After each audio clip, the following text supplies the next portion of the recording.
Hello everyone, welcome to my channel. I am here to help you today.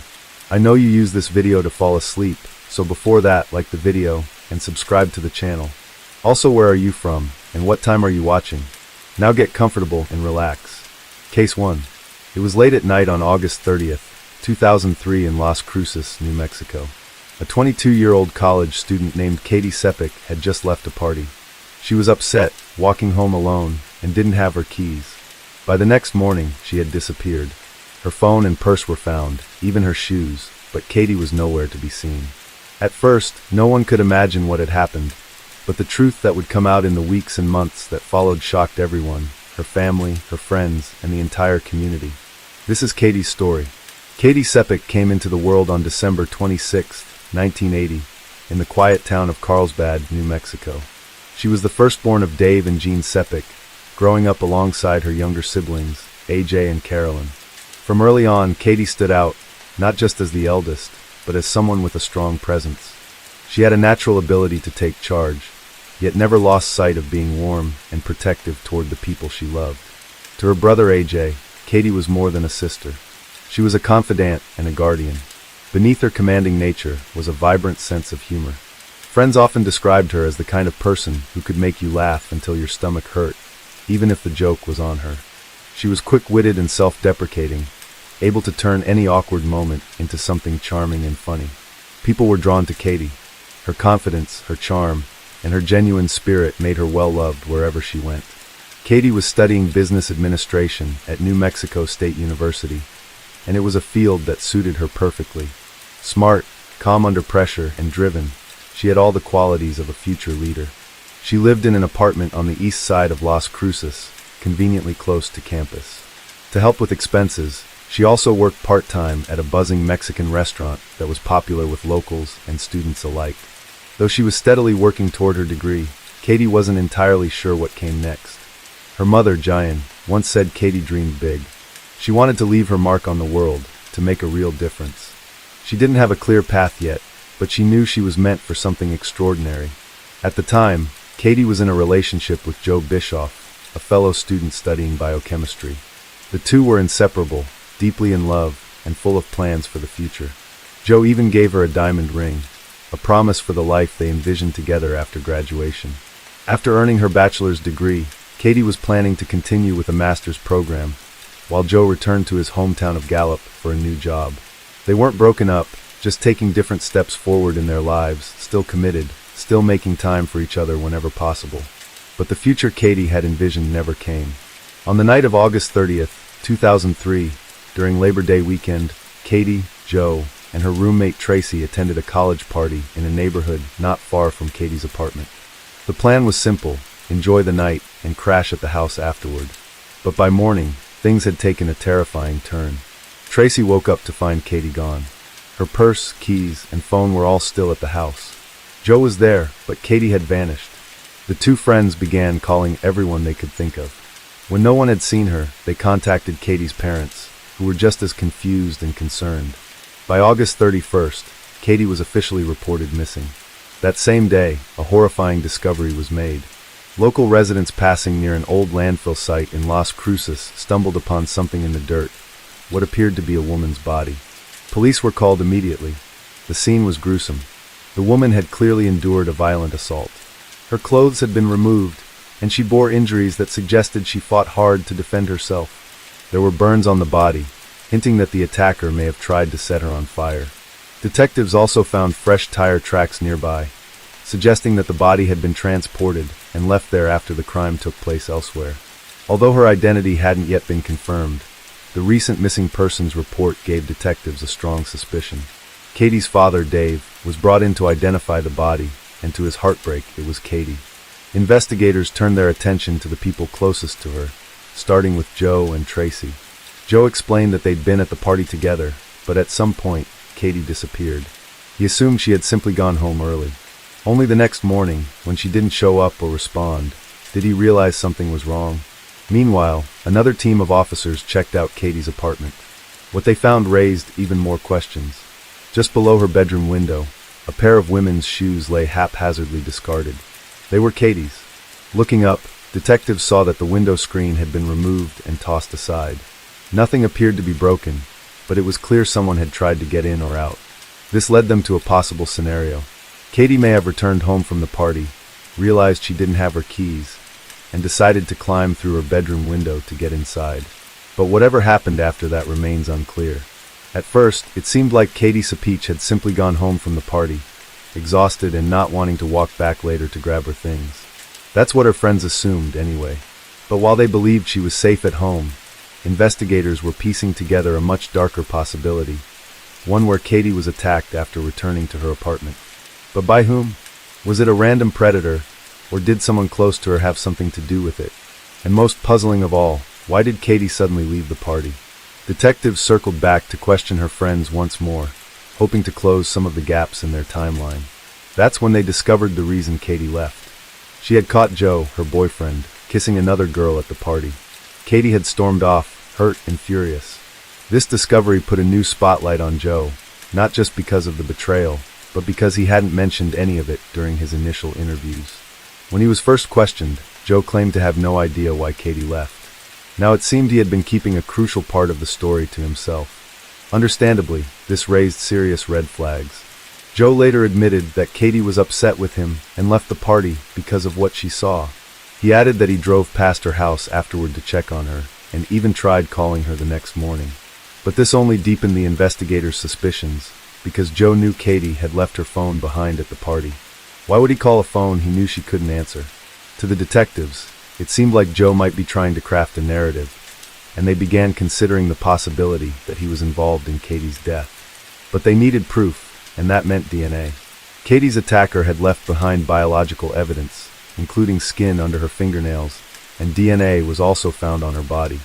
This was the early 2000s, so DNA testing was possible, though not as advanced as today. Still, it was enough to rule suspects in or out. But when investigators asked Joe to submit a DNA sample, he flat out refused. That refusal sent shockwaves through the investigation.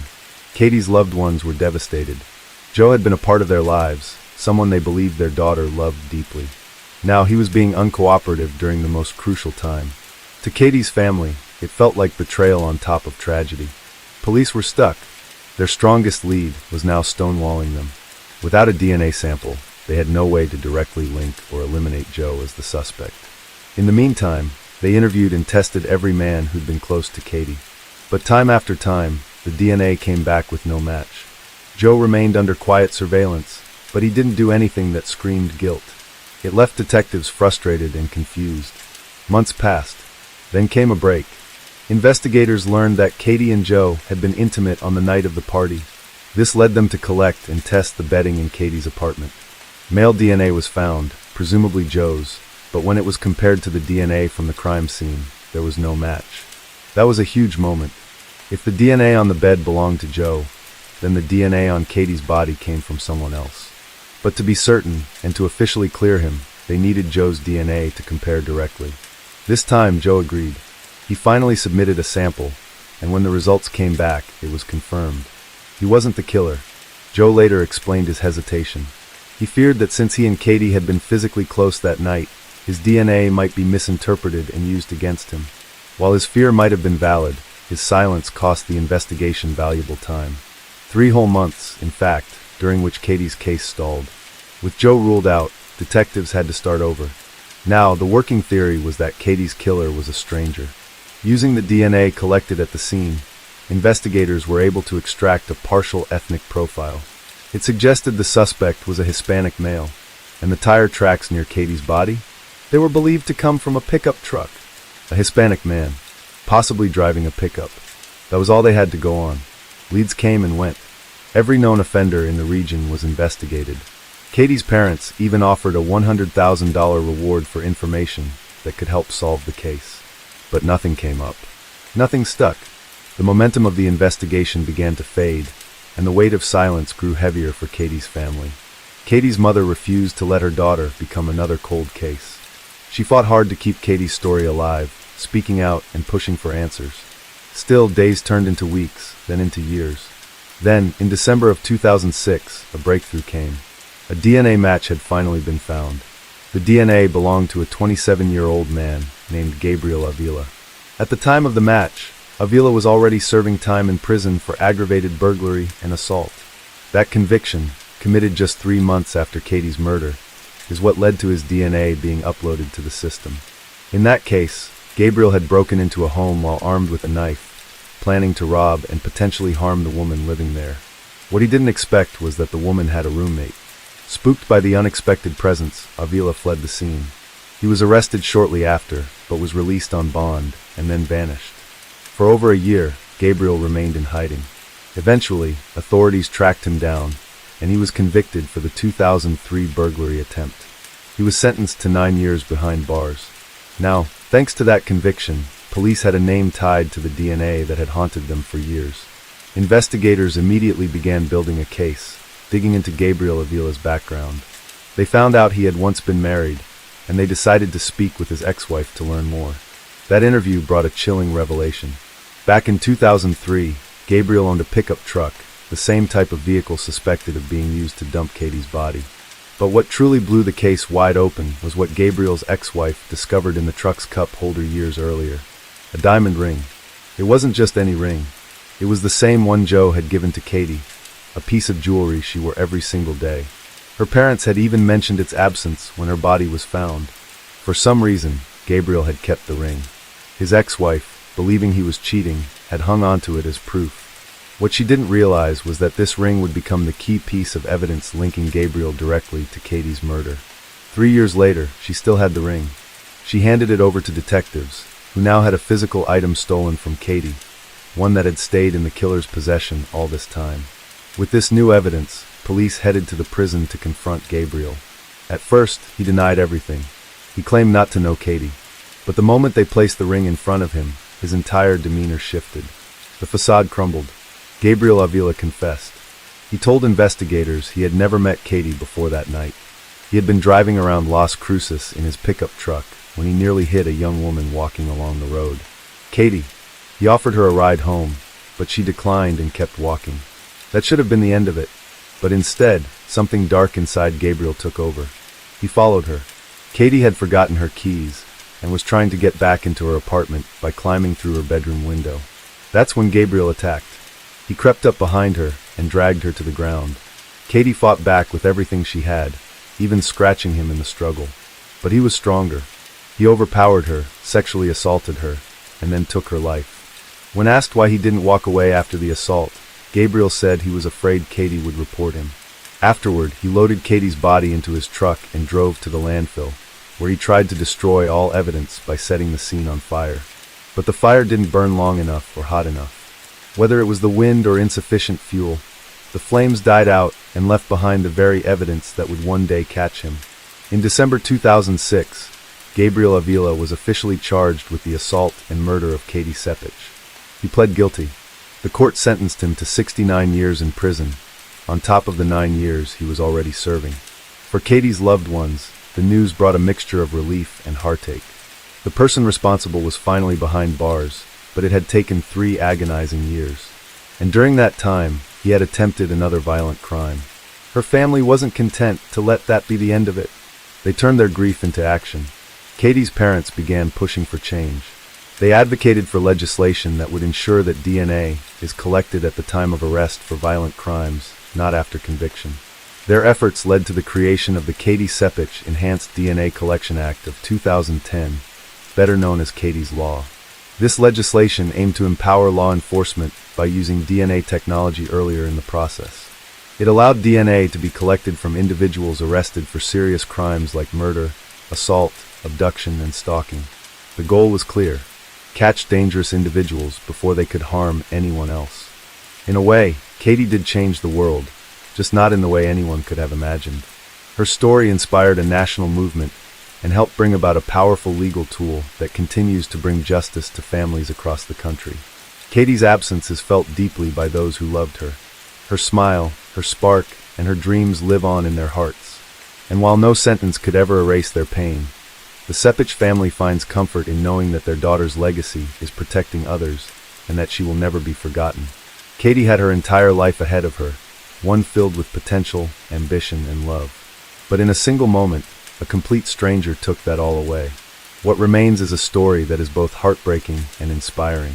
A story of unimaginable loss, relentless pursuit of justice, and a family that refused to let their daughter's light be extinguished. Case 2.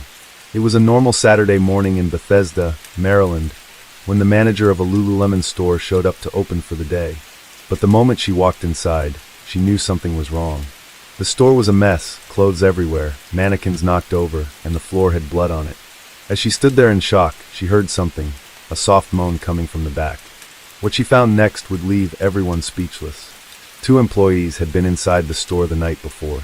Now one of them was dead, and the other was tied up and hurt. At first, it seemed like a terrible robbery gone wrong. But as police started asking questions, the story began to change. And what really happened that night was far worse than anyone imagined. Jana Murray entered the world on November 22, 1980, in Wichita, Kansas. She was the daughter of David and Phyllis Rosalind Murray. From a young age, Jana stood out for her adventurous spirit. She had a deep love for animals and dancing, and giving back was part of who she was. She spent much of her life volunteering. Her friends and family often described her as someone whose smile could light up any room. Jana also had an undeniable passion for travel. Her goal was to set foot on every continent, and she managed to visit all of them except Antarctica. For her 30th birthday, she marked the occasion by filming herself bungee jumping, perfectly capturing her thrill-seeking nature. Academically, Jana was a star. Her hard work earned her a scholarship that took her to Madrid, where she spent 2 years studying at St. Louis University. She later completed her Bachelor of Science degree at George Washington University in Washington, D.C. But Jana didn't stop there. She pushed forward and eventually earned dual master's degrees in communication and business administration from Johns Hopkins University. For her master's thesis, she focused on Lululemon Athletica, a premium yoga and fitness apparel brand. Naturally, she pursued a position with the company after graduating, and her drive and business instincts quickly landed her a role. By 2011, Jana was a team leader at the Lululemon store in Bethesda, Maryland. She was also close to finishing her second master's degree. Outside of work and school, Jana was in a happy relationship with her longtime boyfriend, Fraser Bozel. What she didn't know was that Fraser had begun researching engagement rings. He was preparing to propose. Life was falling into place beautifully for Jana. Her career was thriving, her education nearly complete, and her relationship was stronger than ever. A bright future was just around the corner. But everything changed on March 11, 2011. Jana's promising journey was suddenly cut short by a tragic and unimaginable event. The next morning, on March 12th, Rachel, the manager of the Lululemon store, arrived at the Bethesda location shortly before 8 a.m. to open up. Bethesda was generally considered a quiet, safe area, but when Rachel reached the entrance, she noticed the door wasn't locked. That was her first sign something was off. As she stepped inside, it was immediately clear that something terrible had happened. The store was in disarray. Mannequins were knocked over, clothes were scattered, and more horrifyingly, blood was splattered across the floors, walls, and ceiling. Still trying to make sense of the chaos, Rachel suddenly heard faint moaning. Someone was still inside and in pain. Overwhelmed with panic and fear, she ran out of the store and straight to the neighboring Apple store, where a long line of customers had gathered for the release of the new iPad 2. Among the crowd, one man named Ryan couldn't help but notice how distressed Rachel appeared as she stood outside the Lululemon store. When she explained something was terribly wrong inside, Ryan offered to go in with her and check it out. Inside, Ryan walked toward the back of the store, moving past the chaos. Bloody footprints marked the floor, and the space looked like a disaster zone. As he neared the office area, he stumbled upon something unimaginable. A woman with long blonde hair was lying face down in a pool of blood. Before he could fully process the horror, a soft moan caught his attention. It was coming from the bathroom. Inside, he found another woman, her hands and ankles bound with zip ties, her body bloodied but still alive. It was clear she was injured and in pain, but miraculously she was breathing. Ryan rushed back to the front of the store and told Rachel to call 911 immediately. First responders arrived quickly and were faced with a gruesome scene. They began the task of identifying the 2 women. Tragically, the deceased was 30-year-old Jana Murray. The survivor, badly hurt but alive, was identified as Brittany Norwood, a 28-year-old employee who had transferred from a Lululemon store in Georgetown just 6 weeks earlier. Brittany's injuries were extensive. Cuts and bruises covered her legs, arms, chest, face, and torso. Zip ties still restrained her, and both women's pants had been slashed, raising disturbing concerns that the attackers may have assaulted them. Brittany was rushed to the local hospital, visibly shaken and in need of immediate care. Back at the store, investigators began examining the body of Jana Murray. The violence inflicted on her defied belief. Medical examiners would later find 331 wounds on her body, over half of which were concentrated on her chest and face. She had been attacked with at least 6 different tools found scattered throughout the store, most of them likely taken from a store toolbox, items including a hammer, a box cutter, a wrench, and a knife. Around her neck was a ligature, though it wasn't tight enough to suggest strangulation. Still, it was an odd and unsettling detail. Jana's body was transported for an autopsy, while her devastated parents and boyfriend were notified of her death. The autopsy revealed heartbreaking truths. Jana had fought with everything she had. Her body bore over 100 defensive wounds. Ultimately, the fatal blow had struck the back of her neck. There was evidence that she had tried to escape. The blood trail led toward the store's emergency exit. There was even blood on the door handle, along with a key still in the lock, Jana's key. The attack had lasted for roughly 20 minutes. The idea that Jana had endured such agony for so long was almost too much to bear. Detectives urgently needed answers, but they were met with challenges. The Lululemon store had no external security cameras, which meant they had no footage showing who might have entered or exited the store that night. That lack of surveillance was seen as a serious oversight. Investigators turned to the Apple Store's security footage across the street and discovered video from the night before that showed 2 men dressed in dark clothing walking near the store around the time the attack occurred. However, the footage was taken from too far away to make any definitive identification. With no other leads, detectives turned to the only person who might know the truth, Brittany Norwood. Though Brittany was still clearly traumatized, flinching and recoiling from any physical touch, she eventually shared her account of what had happened. According to Brittany, on the evening of March 11, 2011, she and Jana were on the closing shift. Jana had driven to work while Brittany took public transit. After locking up the store, they went their separate ways. But shortly after arriving at the metro station, Brittany realized she had left her metro card inside the store. She called another coworker to get Jana's number and then phoned her directly. Despite having nearly reached home, Jana turned back to help Brittany. It was just like her to go out of her way for someone else. At around 10:05 p.m., Jana unlocked the store door with Brittany right behind her. But the moment the door opened, 2 masked men in dark clothing pushed their way inside. One was tall, the other shorter. Both appeared to be white and in their 20s. She said the shorter man attacked her, while the taller one took hold of Jana. They forced the women to the back of the store, threatened them, and told Brittany they knew where she lived. She had utility bills in her purse with her address, along with her ID. Terrified, Brittany believed the men were robbers and hoped they would just take what they wanted and leave. But instead, she claimed the situation spiraled into violence. Both women were physically assaulted and taunted with racial slurs. Brittany said they were violated, and during the chaos, she could hear Jana screaming. Eventually, the screaming stopped. Brittany said that's when she knew Jana was gone. She feared she was next. But then, unexpectedly, the men told her they would spare her life. Why they chose to leave her alive, she didn't know. When Brittany was asked why the attacker spared her, her answer was chilling. They said she was fun to take advantage of. Once the brutal assault ended, the men allegedly tied Brittany up and left her inside one of the store's bathrooms. That's where she was later discovered. The interview was eventually cut short, so investigators could focus on gathering forensic evidence, hoping to find DNA that would lead them to the men responsible. Meanwhile, based on Brittany's account, authorities set up surveillance outside the Lululemon store. Not long after, they spotted 2 men dressed in black, matching Brittany's description, and stopped them for questioning. But this promising lead quickly unraveled. The men were waiters from a nearby restaurant, and they walked that same path every night after their shifts. The black clothing? Part of their work uniform. Digging into surveillance footage from previous nights, police confirmed that these 2 men regularly passed by the store at that same time, following the exact route. Both had rock-solid alibis for the night of the crime, and were cooperative with investigators. They willingly provided their DNA and shoe prints for comparison. Everything was sent for analysis, but it all came back clean. On March 16, 2011, 5 days after the incident, Brittany was brought in again for further questioning. When asked if she knew what kind of car Jana drove, she said she didn't. The interview wrapped up shortly after, but the next day a surprising twist.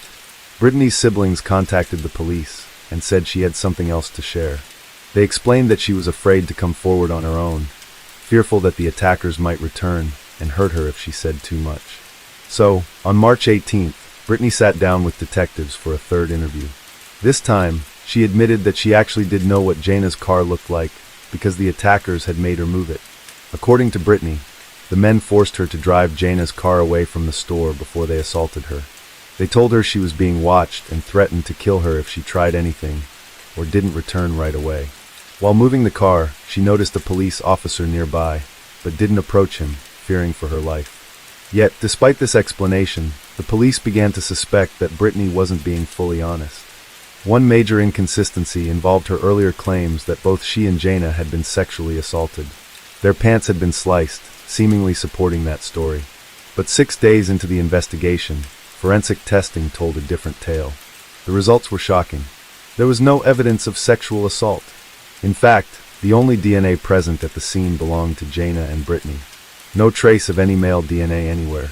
Even the samples from the two waiters didn't match anything at the scene. Investigators turned their attention to another key detail: footprints. Strangely, all the prints were contained inside the store. If the attackers had entered from outside, there would likely have been some kind of trail leading in or out. But there was nothing. That left police with two possible explanations. Either the attackers swapped shoes inside the store, which made little sense, or the attacker never left, because they had never come in from outside. Even more suspicious, the smaller footprints found throughout the scene matched Brittany's shoes. The larger set belonged to a size 14 shoe. At first, this seemed like a potential clue pointing to an unidentified male assailant. But when they matched the print to store inventory, they found the shoes had come from Loyalman's own stockroom. They were store property. This raised a critical question. If two men had ambushed Jana and Brittany, why would they take the time to change into store-brand shoes during a violent crime? It just didn't add up. Meanwhile, employees at the Apple store next door told police something disturbing. Around 10:30 p.m. on the night of the attack, they had heard a loud argument coming from Lululemon. Several staff members, including a security guard named Ricardo, said they distinctly heard two women fighting, one of them pleading, "Talk to me. Please don't do this. What's going on?" The voices were followed by crashing sounds, what sounded like a struggle, and something heavy being dragged across the floor. But no one heard a man's voice. At one point, someone was heard whispering, "God, please help me." Tragically, no one at the Apple store called the police. They dismissed the commotion as a workplace disagreement, some internal drama. Little did they know that Jana was fighting for her life just a few feet away. With all these discoveries piling up, detectives were growing more and more suspicious of Brittany. As investigators dug deeper into Brittany's background, one particular detail kept popping up, and it was more troubling than they could have imagined. Brittany Norwood had a secret, and it followed her long before she ever stepped foot into the Lululemon store. In college, Brittany had a reputation. Friends, roommates, and even teammates began to notice things disappearing: money, clothes, makeup. When it happened often enough, people started to talk, and eventually her kleptomaniac tendencies caught up with her.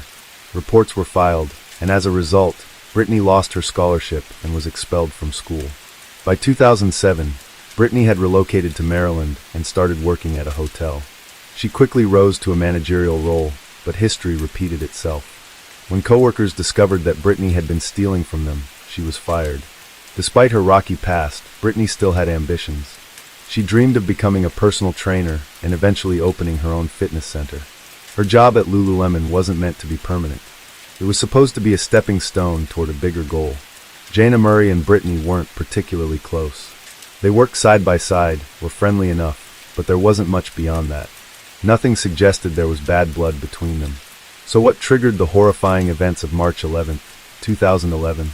That evening, before the store closed, employees went through the standard procedure, a mandatory bag check designed to prevent internal theft. Jana was tasked with inspecting Brittany's bag, and what she found raised a red flag.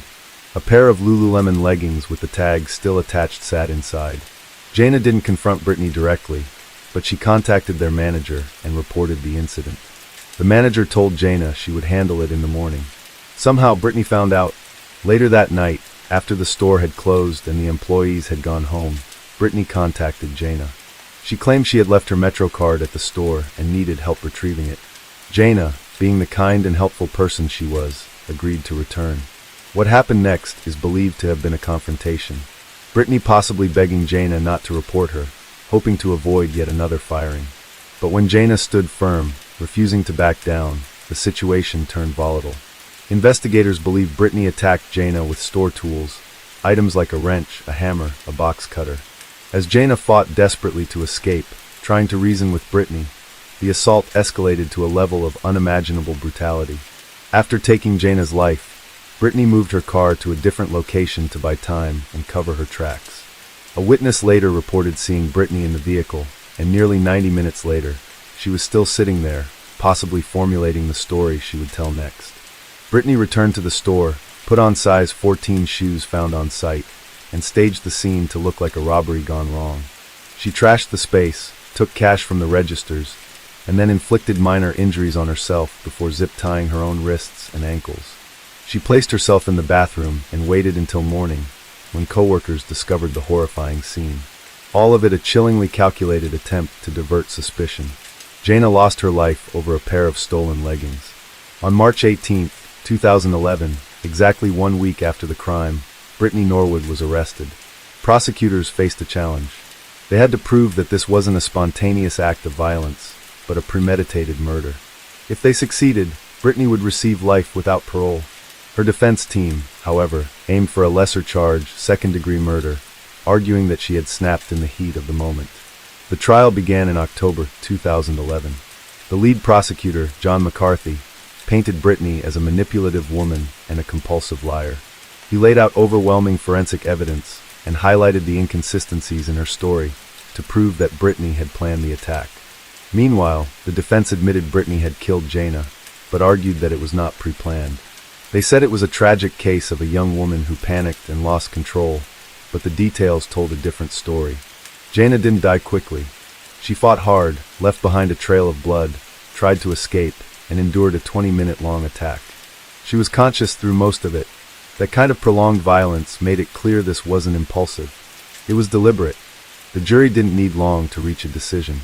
After just an hour of deliberation, they found Brittany Norwood guilty of first-degree murder. In January 2012, Brittany was sentenced to life in prison without the possibility of parole. The judge called the murder cold-blooded, premeditated, and merciless, and condemned the calculated steps Brittany took after the killing. He also criticized the Apple Store employees for their failure to act when they heard Jaina pleading for help, calling it an example of callous indifference. In 2015, Brittany's final appeal was denied. She remains imprisoned at the Maryland Correctional Institution for Women. This case will be remembered not only for its cruelty, but also for the heartbreaking irony. Jaina was murdered by someone she tried to help.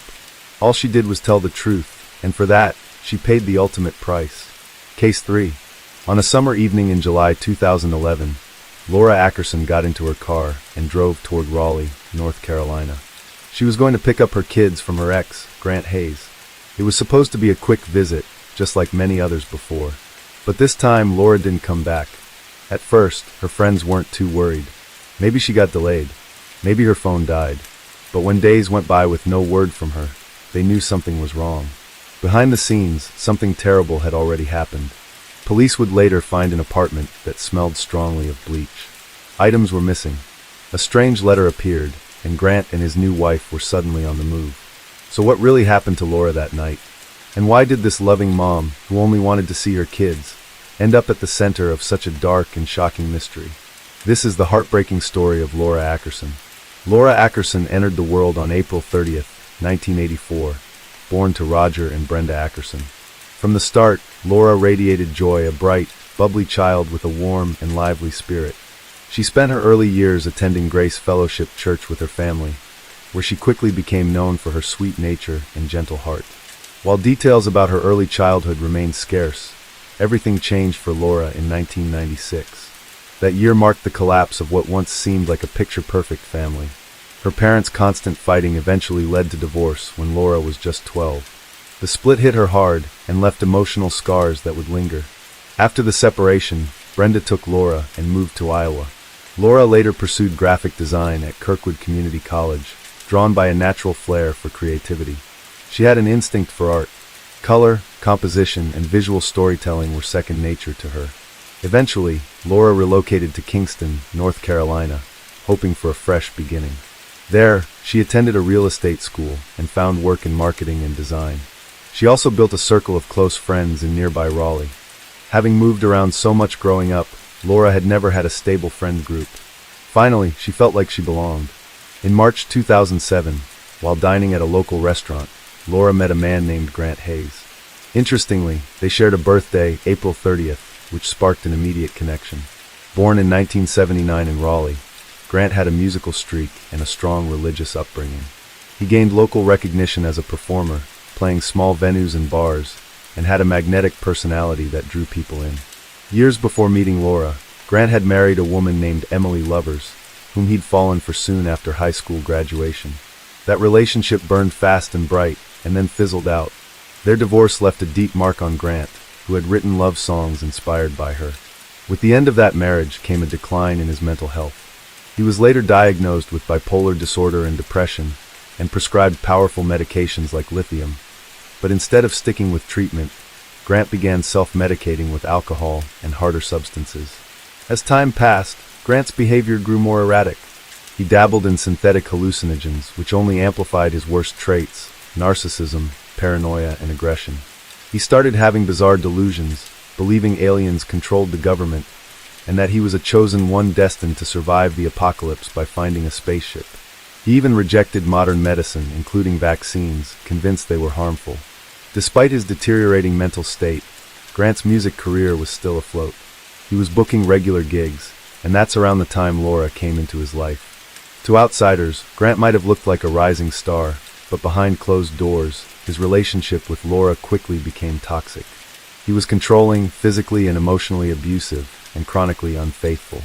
Laura, already emotionally fragile from her childhood, struggled to break free. He isolated her from her friends and dictated nearly every part of her life, from her social circle to her daily routine. Shockingly, the couple tied the knot just months after meeting. Laura, longing for stability and love after years of emotional turmoil, believed she had found her fairy tale ending, but her friends were blindsided by the news. None of them even knew she was in a relationship, let alone married. Still, they stood by her, hoping she had made the right choice. Not long after Laura became pregnant, she was overjoyed, imagining a fresh chapter as a mother. Grant, on the other hand, wasn't thrilled. The news only intensified his possessiveness.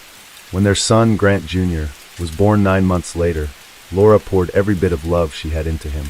Naming the baby after himself seemed like a classic move from Grant. Not necessarily a sentimental one, but more a display of ego. Laura adored her son.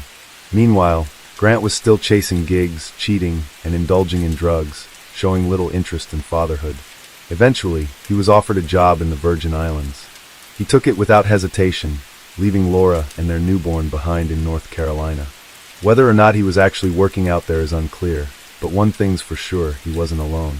Grant began seeing a woman named Amanda Perry Tucker, a single mother and aspiring actress. Amanda had scored small, uncredited roles in shows like The Sopranos and The Stepford Wives, but her career hadn't taken off. And that's where another chapter in this tangled story begins. Grant Hayes was instantly drawn to Amanda Perry Tucker, and not just because of her charm. Amanda had money, nearly $200,000 in cash and $80,000 worth of jewelry, possibly from her previous divorce, though that's never been confirmed. At the time Grant met her, he was flat broke, no savings, no stability. But Amanda had resources, and that changed everything for him. Their relationship picked up quickly. For Grant, being with Amanda was more than romance, it was leverage.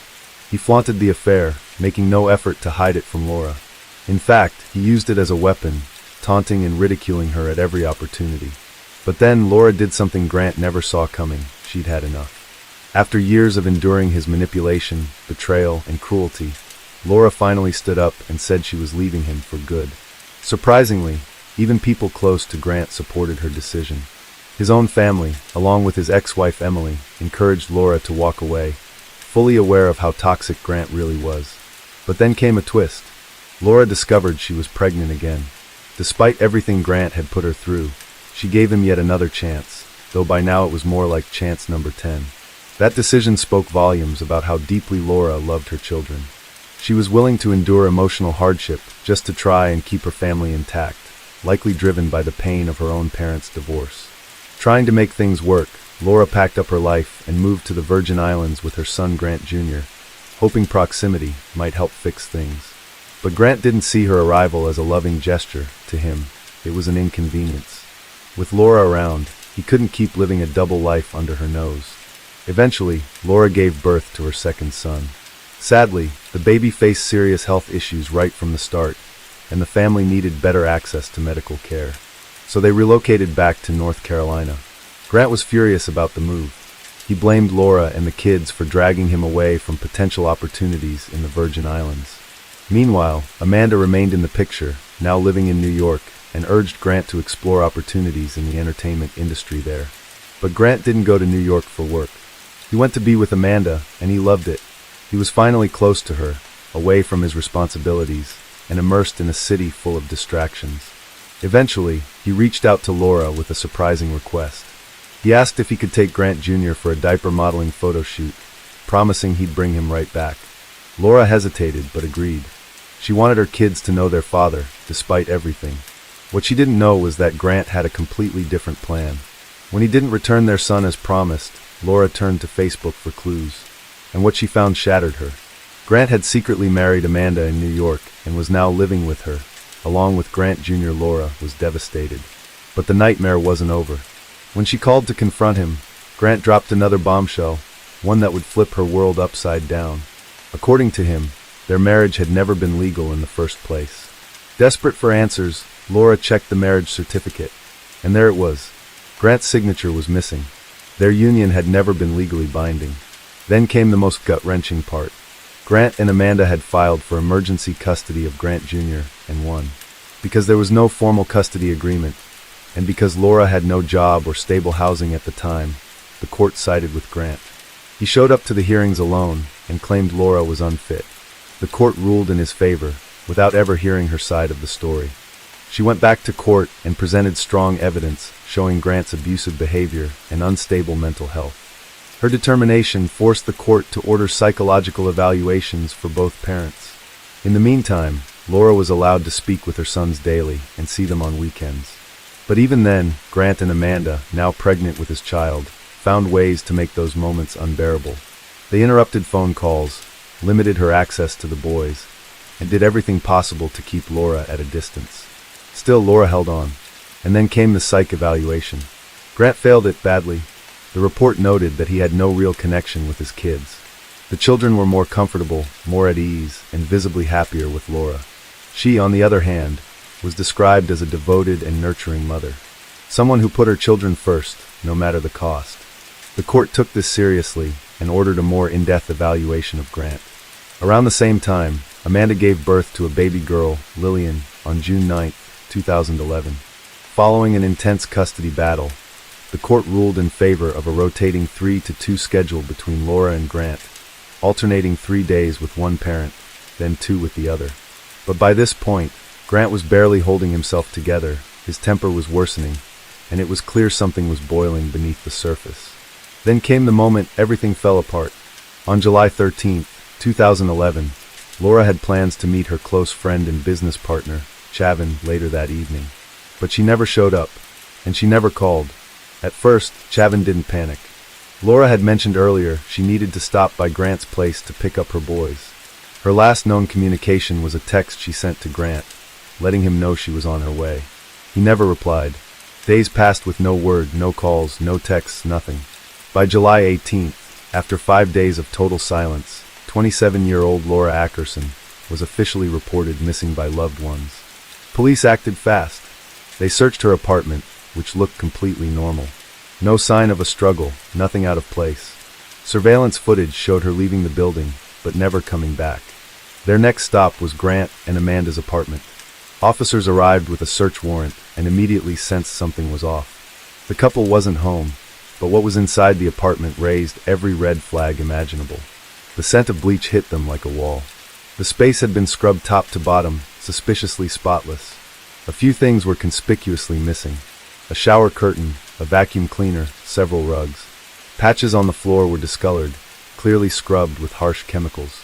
But what really rattled investigators were two pieces of paper they discovered. The first was a handwritten song draft titled "Man Killer." The lyrics painted a chilling picture of a woman being murdered, strangled to death. The second paper was a supposed agreement written and signed by Laura, stating she'd give up custody of her children to Grant for $25,000. Anyone who knew Laura would have immediately called foul. Her children were her everything. There was no price tag she'd ever put on being with them. This agreement screamed forgery. At that point, police knew time was critical. They needed to find Grant and Amanda fast. Security camera footage gave them a clearer timeline. After July 13th, Amanda was spotted with the kids at a local Chick-fil-A. Grant, meanwhile, was seen shopping in the early hours of July 14th at both Walmart and Target in Raleigh. But what he purchased was downright disturbing. Goggles, bleach, trash bags, tape, a reciprocating saw and blades, and a lint roller. That wasn't all. Later that day, Amanda called her daughter with a strange request to take care of the kids for most of the day. Then, on July 16th, Grant was caught making another unnerving purchase, large quantities of ice and coolers. Shortly afterward, he rented a U-Haul trailer. He, Amanda, and the two boys headed to Richmond, Texas, supposedly to visit Amanda's sister, Karen Berry. They arrived around July 19th, but Grant made yet another suspicious stop, this time at a local Home Depot. His shopping list? Heavy-duty gloves and 8 bottles of acid. Texas police, now collaborating with North Carolina authorities, paid a visit to Karen Berry. What she told them was alarming. On the night of July 19th, Grant and Amanda had asked to borrow a boat. They wanted to go out to Oyster Creek, a remote gator-filled canal with thick vegetation and murky water. Grant and Amanda asked whether the alligators in Oyster Creek ate humans, whether wild hogs could consume flesh, and whether bloodthirsty sharks were native to Texas waters. Karen assumed these were just strange city questions. But to investigators, it was clear they were scouting a body dump site. A team of officers was sent to Oyster Creek immediately. Another team combed the area for surveillance footage. Tragically, both efforts bore fruit. In Oyster Creek, after hours of carefully navigating dangerous waters filled with reeds and lily pads, police discovered remains. They had found Laura. What was left of her had been so badly mutilated that even determining the exact cause of death was difficult. But forensic examiners concluded she had likely died from manual strangulation or a powerful blow to the neck. The evidence was overwhelming. The bleach-soaked apartment, the forged custody letter, the disturbing purchases, the chilling lyrics, and the remains in Oyster Creek. Laura's life had ended not in an accident, not in a moment of rage, but as the result of a calculated, cold-blooded plan. Grant Hayes and Amanda Perry Tucker were no longer just suspects, they were murderers. When investigators located Laura's car, a white 2006 Ford Focus, it was clear someone had gone to great lengths to clean it. The interior had been washed thoroughly, and there was visible damage to the rear of the vehicle. Then came even more damning footage. Surveillance showed Amanda near Karen Berry's home, discarding bottles of acid. Just 13 days after Laura was last seen, the case took a major turn. On July 25, 2011, Grant Hayes and Amanda Perry Tucker were arrested at Grant's parents' house in North Carolina. Both were charged in connection with Laura's death. Their trials were held separately, and as expected, each tried to shift the blame. Grant claimed that Laura had shown up at the apartment on July 13th and threatened Amanda, saying she'd take her daughter the same way her own sons had been taken. According to Grant, Amanda lashed out during the confrontation and killed Laura, while he only helped cover it up. Amanda, on the other hand, painted herself as a victim. She said Grant had been emotionally abusive and manipulative for years. Her version of events claimed that Laura and Grant got into a heated argument, and Laura accidentally hit her head during the fight, something Amanda conveniently didn't witness because she was in another room with the children. Amanda said that when Grant told her Laura was hurt, he instructed her to leave with the kids so he could call for help. She went to Chick-fil-A, and when she returned, Laura was gone. Grant then casually claimed that Laura was fine and had already left.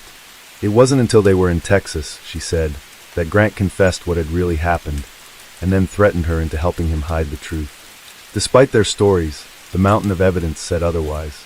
Both Grant and Amanda pleaded not guilty, but the court didn't buy it. On September 16, 2013, Grant Hayes was sentenced to life in prison with no possibility of parole. His demeanor in court was chilling. He smiled, laughed, and showed no hint of remorse. It was as if he thought he was going on vacation, rather than facing justice for a brutal crime. Amanda's sentencing came months later, on February 19, 2014.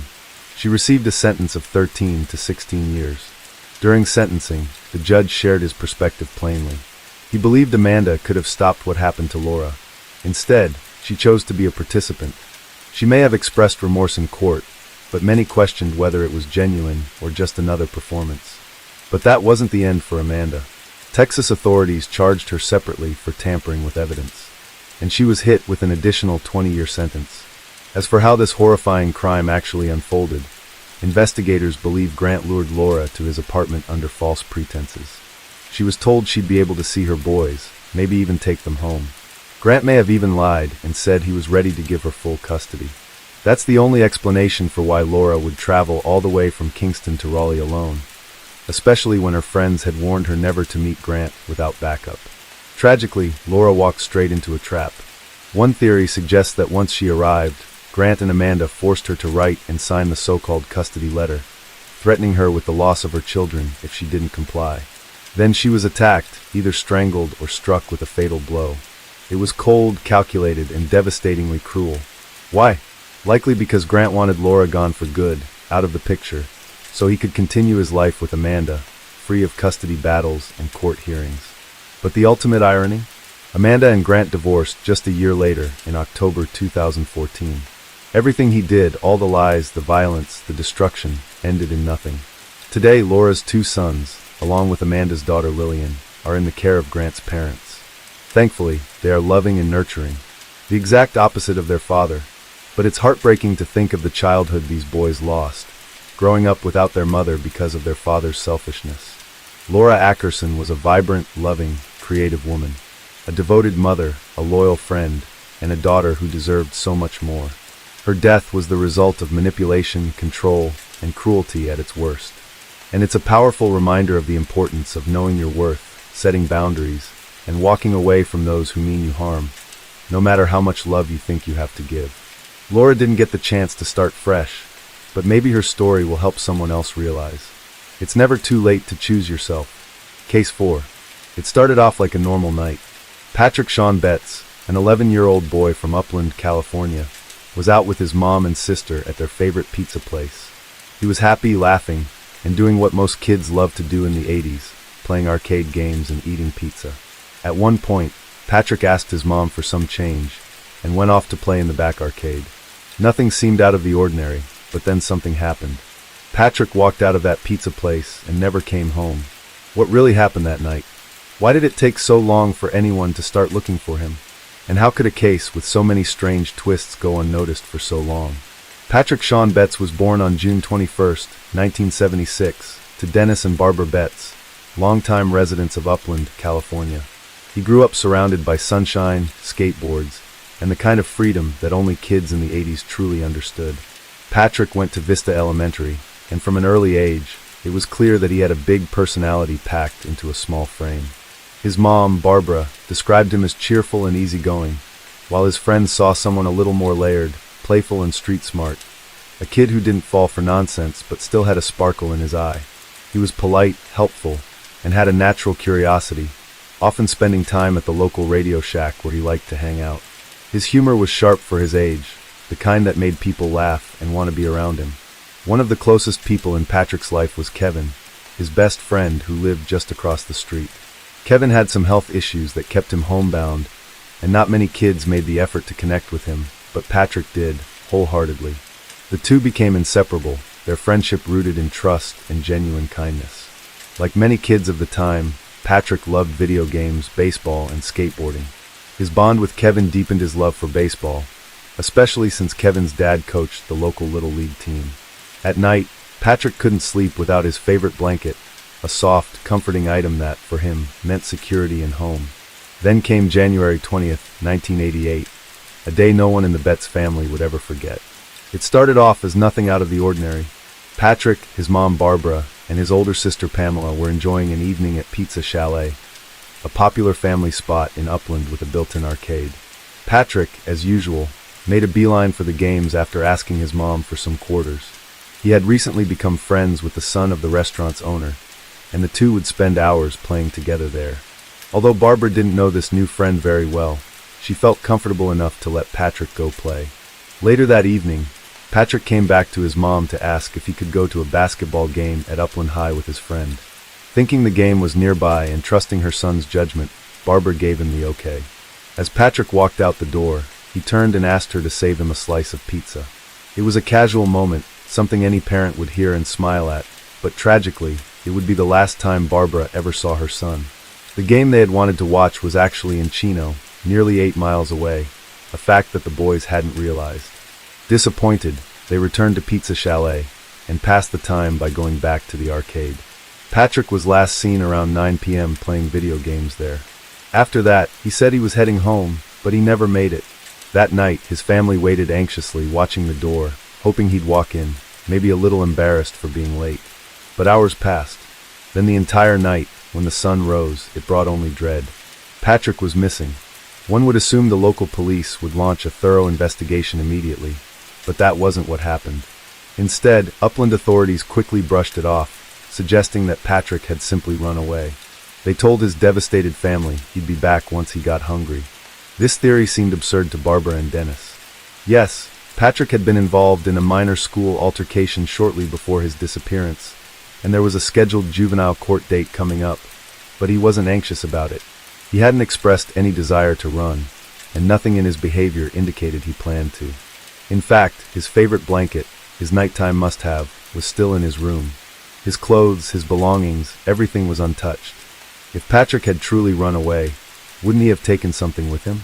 But investigators stuck to their runaway theory. No Amber Alerts, no immediate search, no sense of urgency. To make matters worse, Upland wasn't exactly the safest town. With a population of just over 78,000, the city had a crime rate a few percentage points higher than the national average. Statistically, 5 serious crimes happen there every day, enough to raise red flags, especially when a child vanished. Determined not to let their son become just another missing poster on a wall, the family launched their own search, going door to door through Upland with flyers and questions, for anyone who might have seen something, anything. Their first stop, of course, was Pizza Chalet, the last place Patrick had been seen. They asked around, desperate for a lead, and finally caught a possible break. A woman who worked at a nearby beauty supply store mentioned seeing Patrick walk in with an older teenage boy. At first, it seemed like a glimmer of hope, but the woman's memory was hazy. The details kept slipping. First she was sure, then unsure, and at one point she couldn't even recall if Patrick had been alone or not. The Betts family suspected the boy might have been the son of the pizzeria owner, but since the witness couldn't describe the teen clearly, there was no way to confirm it. Just like that, the lead fizzled out and they were back to square one. The emotional toll was unbearable. The family was growing more frantic by the day, and their pleas to the police became more desperate. They insisted again and again that Patrick had not run away. Finally, after nearly 4 months of pushing, the authorities agreed to fully investigate. But by then, for precious months had already passed. When it comes to missing persons, the first 48 to 72 hours are vital. It's during this short window that evidence is still fresh, and the chances of finding someone alive are significantly higher. Once that window closes, the likelihood of answers or recovery drops dramatically, and the Betts family knew it. Though they were relieved to see law enforcement finally involved, they couldn't shake the gut-wrenching feeling that the delay had cost them everything. Adding to their heartbreak was the complete lack of media coverage. Because police had initially labeled Patrick as a runaway, his disappearance was met with silence. Only a few articles ever made it to print, and there was virtually no attention from TV or local news outlets. It was as if Patrick had been forgotten before the search had even begun. But the family remembered everything, and they never stopped watching for anything strange. The day after Patrick vanished, something chilling happened. Sierra Vista Elementary received a phone call. The woman on the other end claimed to be Patrick's grandmother and told the school that he wouldn't be returning because he was moving to Washington to live with her. The call was deeply unsettling. For one, the voice didn't belong to Patrick's actual grandmother, but more disturbingly, the caller knew specific details. The name of Patrick's school and the fact that his real grandmother had once lived in Washington. In reality, Patrick's grandmother had moved from Washington to California months before his disappearance. She had been battling cancer, and Patrick adored her. He was always by her side, helping however he could. Tragically, she passed away still not knowing what had happened to her grandson. The eerie phone call left the family shaken. Was it someone trying to cover their tracks? Or a cruel prank? Either way, it added to the growing list of mysteries surrounding Patrick's disappearance. And because it was 1988, there was no way to trace the call. No caller ID, no digital footprint, just one more dead end. But the oddities didn't stop there. For months after Patrick disappeared, something else strange happened, this time involving the very place he had last been seen. Pizza Chalet, once a lively hangout for local families, abruptly shut down. The owners packed up and left Upland without warning. Word soon got out that they had relocated to Los Angeles, and when police followed up, they found the family, but only briefly. Before long, they left again, this time reportedly heading overseas to the Middle East, their country of origin. To the Betts family, this wasn't just odd, it was alarming. Why would a thriving business vanish so suddenly? Why leave so quickly, right after a child had gone missing on their premises? Investigators managed to track down the owners in Los Angeles, but not for long. Once they left the country, the trail went cold again. And worse, no one ever learned the name of the owner's son. The same boy Patrick had been seen playing with that night. That meant police couldn't interview him, and the possible connection the beauty store clerk mentioned could never be confirmed. Once again, the Betts family found themselves at a dead end. Their frustration was mounting. It was like they were trapped in a nightmare with no exit. Every potential lead ended in confusion or silence. And just when they thought things couldn't get more maddening, the police made a decision that left the family completely stunned. At one point, for reasons that still remain unclear, investigators in Upland turned their attention to an unexpected suspect, Patrick's older brother. He was just 15 years old when Patrick went missing, and yet somehow, police became convinced he was involved. How they arrived at that conclusion is anyone's guess. The problem? There wasn't a shred of evidence backing their claims. Patrick's brother had an ironclad alibi. On the night Patrick vanished, he was hundreds of miles away in San Francisco, performing with his band. His fellow bandmates confirmed he'd been on stage that entire night, 7 hours from Upland. There was no possible way he could have been involved, but that didn't stop the police. Without notifying his family, they took the teenager in for questioning and kept him for over 5 hours. When the Betts family finally found out and rushed to the station, they were horrified to learn he was in the middle of a polygraph test, a test he reportedly failed. From there, things escalated. Officers even ordered him to write a confession, despite having no grounds for such a demand. The Betts family was furious. Their grief had already consumed them, and now they were forced to watch another son get emotionally torn apart over baseless accusations. Tragically, the ordeal left permanent scars. Already struggling with anxiety, Patrick's brother later developed PTSD, a diagnosis that only deepened the community's suspicions instead of evoking sympathy. People assumed his trauma was a sign of guilt, when in reality, it was the aftermath of being wrongfully targeted at such a young age. Sadly, this wasn't the last time Upland investigators turned the Betts family's life upside down. In 1991, more than 3 years after Patrick vanished, the family was jolted awake before dawn by loud knocks and flashing lights. At 6 in the morning, Upland police returned, this time armed with a search warrant. The family, still disoriented and confused, looked out their windows to find their home surrounded by officers, bloodhounds, and even people in hazmat suits. They hadn't been given any warning or explanation. The search went on for more than 12 hours, stretching into the evening. Every room was examined, the backyard was combed through, and all without telling the family what they were even looking for. Months later, they finally found out why. An anonymous tip had been phoned in, claiming Patrick's body was buried somewhere beneath the house. Without verifying the legitimacy of the call, investigators charged ahead and treated the family like suspects. The experience left them shattered. According to Patrick's sister, who had just given birth to twins at the time, the officers were cold and dismissive, completely devoid of compassion. The search yielded nothing. Just like the tip, it led nowhere. And still no answers. Despite everything the family endured, Patrick's case remained in the shadows. It barely received any attention from the media. There were no televised appeals, no headlines, and only a handful of articles in local outlets. One of the only times Patrick's face reached a larger audience was in 1993, when his photo was featured in Soul Asylum's music video, Runaway Train. The video was part of a powerful campaign to raise awareness about missing children. Alongside 35 other faces, Patrick's image appeared, flickering on screen in the hope that someone somewhere might recognize him. And while the campaign was a rare success, 26 of the 36 children featured were found. It wasn't enough to bring Patrick home. Years passed. The case went cold. Then something strange happened. What happened next only deepened the mystery surrounding Patrick's disappearance. One day, while Patrick's nephew, now grown and working as a security officer, was on duty, an older man approached him and started making small talk. Nothing seemed unusual at first, until the stranger casually referred to Patrick by the name Sean.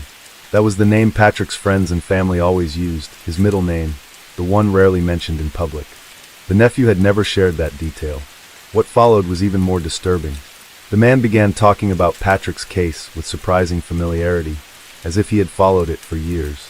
He rattled off facts and details that left the nephew chilled. After all, Patrick's disappearance had never received much attention. Beyond a single appearance in a music video from the early 90s, his story remained largely unknown. So, how could a random man not only know his name, but also the intricate pieces of a case that barely anyone ever discussed? Some believed that perhaps the man had simply heard about Patrick growing up in Upland. Maybe it was just small-town knowledge passed along over the years. But Patrick's loved ones weren't convinced. They had always felt like his case had been ignored, brushed aside, not something strangers would remember, let alone bring up decades later. Unfortunately, no one was able to identify the man or find out where he came from. He vanished as quickly as he appeared, leaving behind nothing but unease and unanswered questions. In February 2022, after so many years of silence, Patrick's case found new life, thanks to the internet. A true crime YouTube channel called Crimehound featured Patrick's story after a subscriber from Upland requested it. That same month, a Upland City Council meeting became an emotional moment of public plea, as Patrick's 73-year-old mother, Barbara, and his sister, Pamela, stood before the mayor and council members asking for help.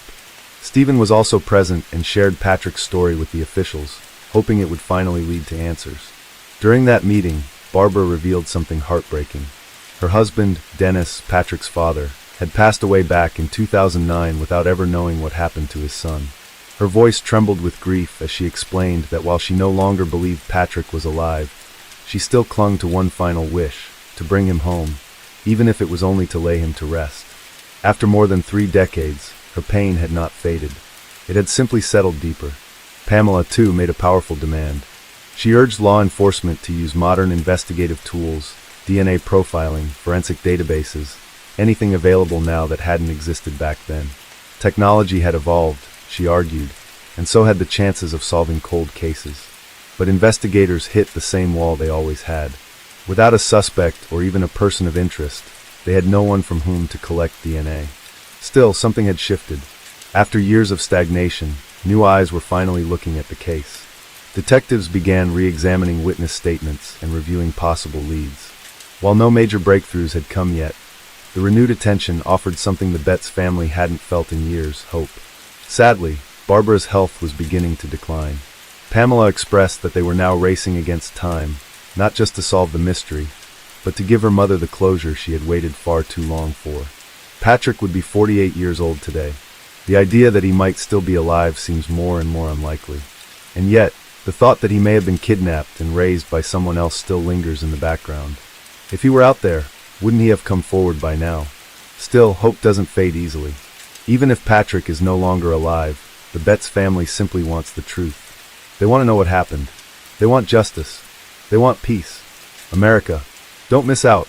Case 5. Between 1977 and 1993, the strangled bodies of these 6 women were discovered in secluded areas around Kansas City, Missouri.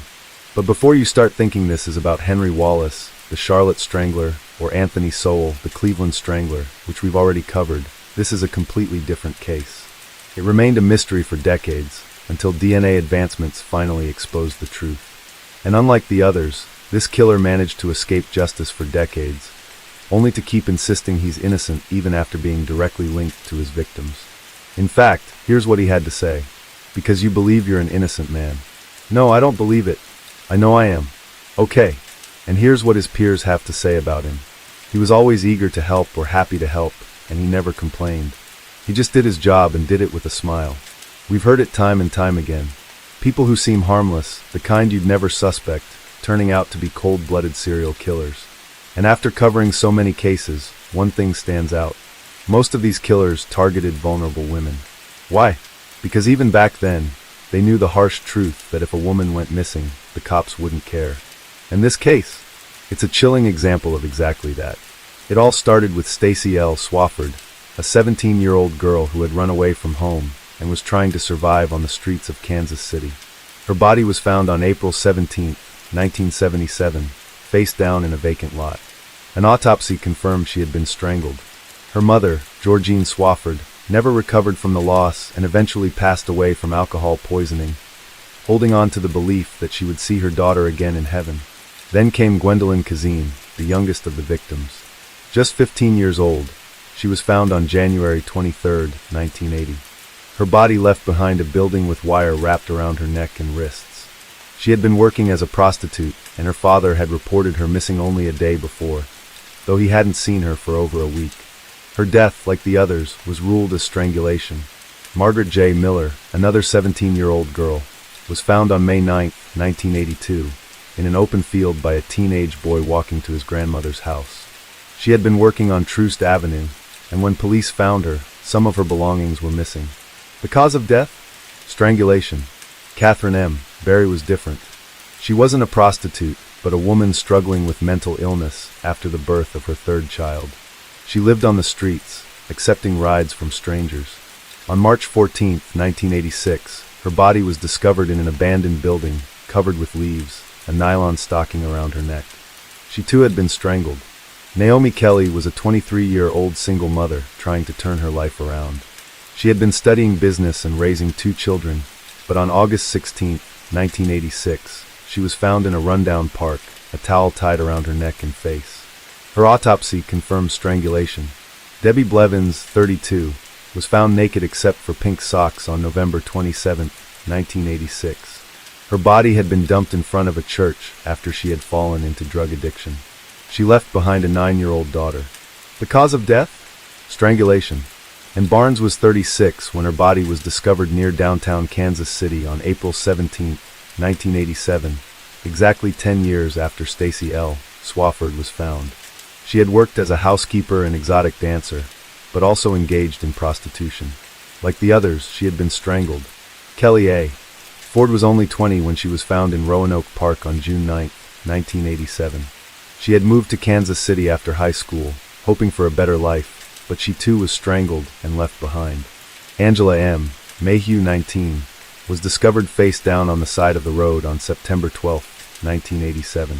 She had been strangled, and police later found hairs on her sweater that connected her death to the others.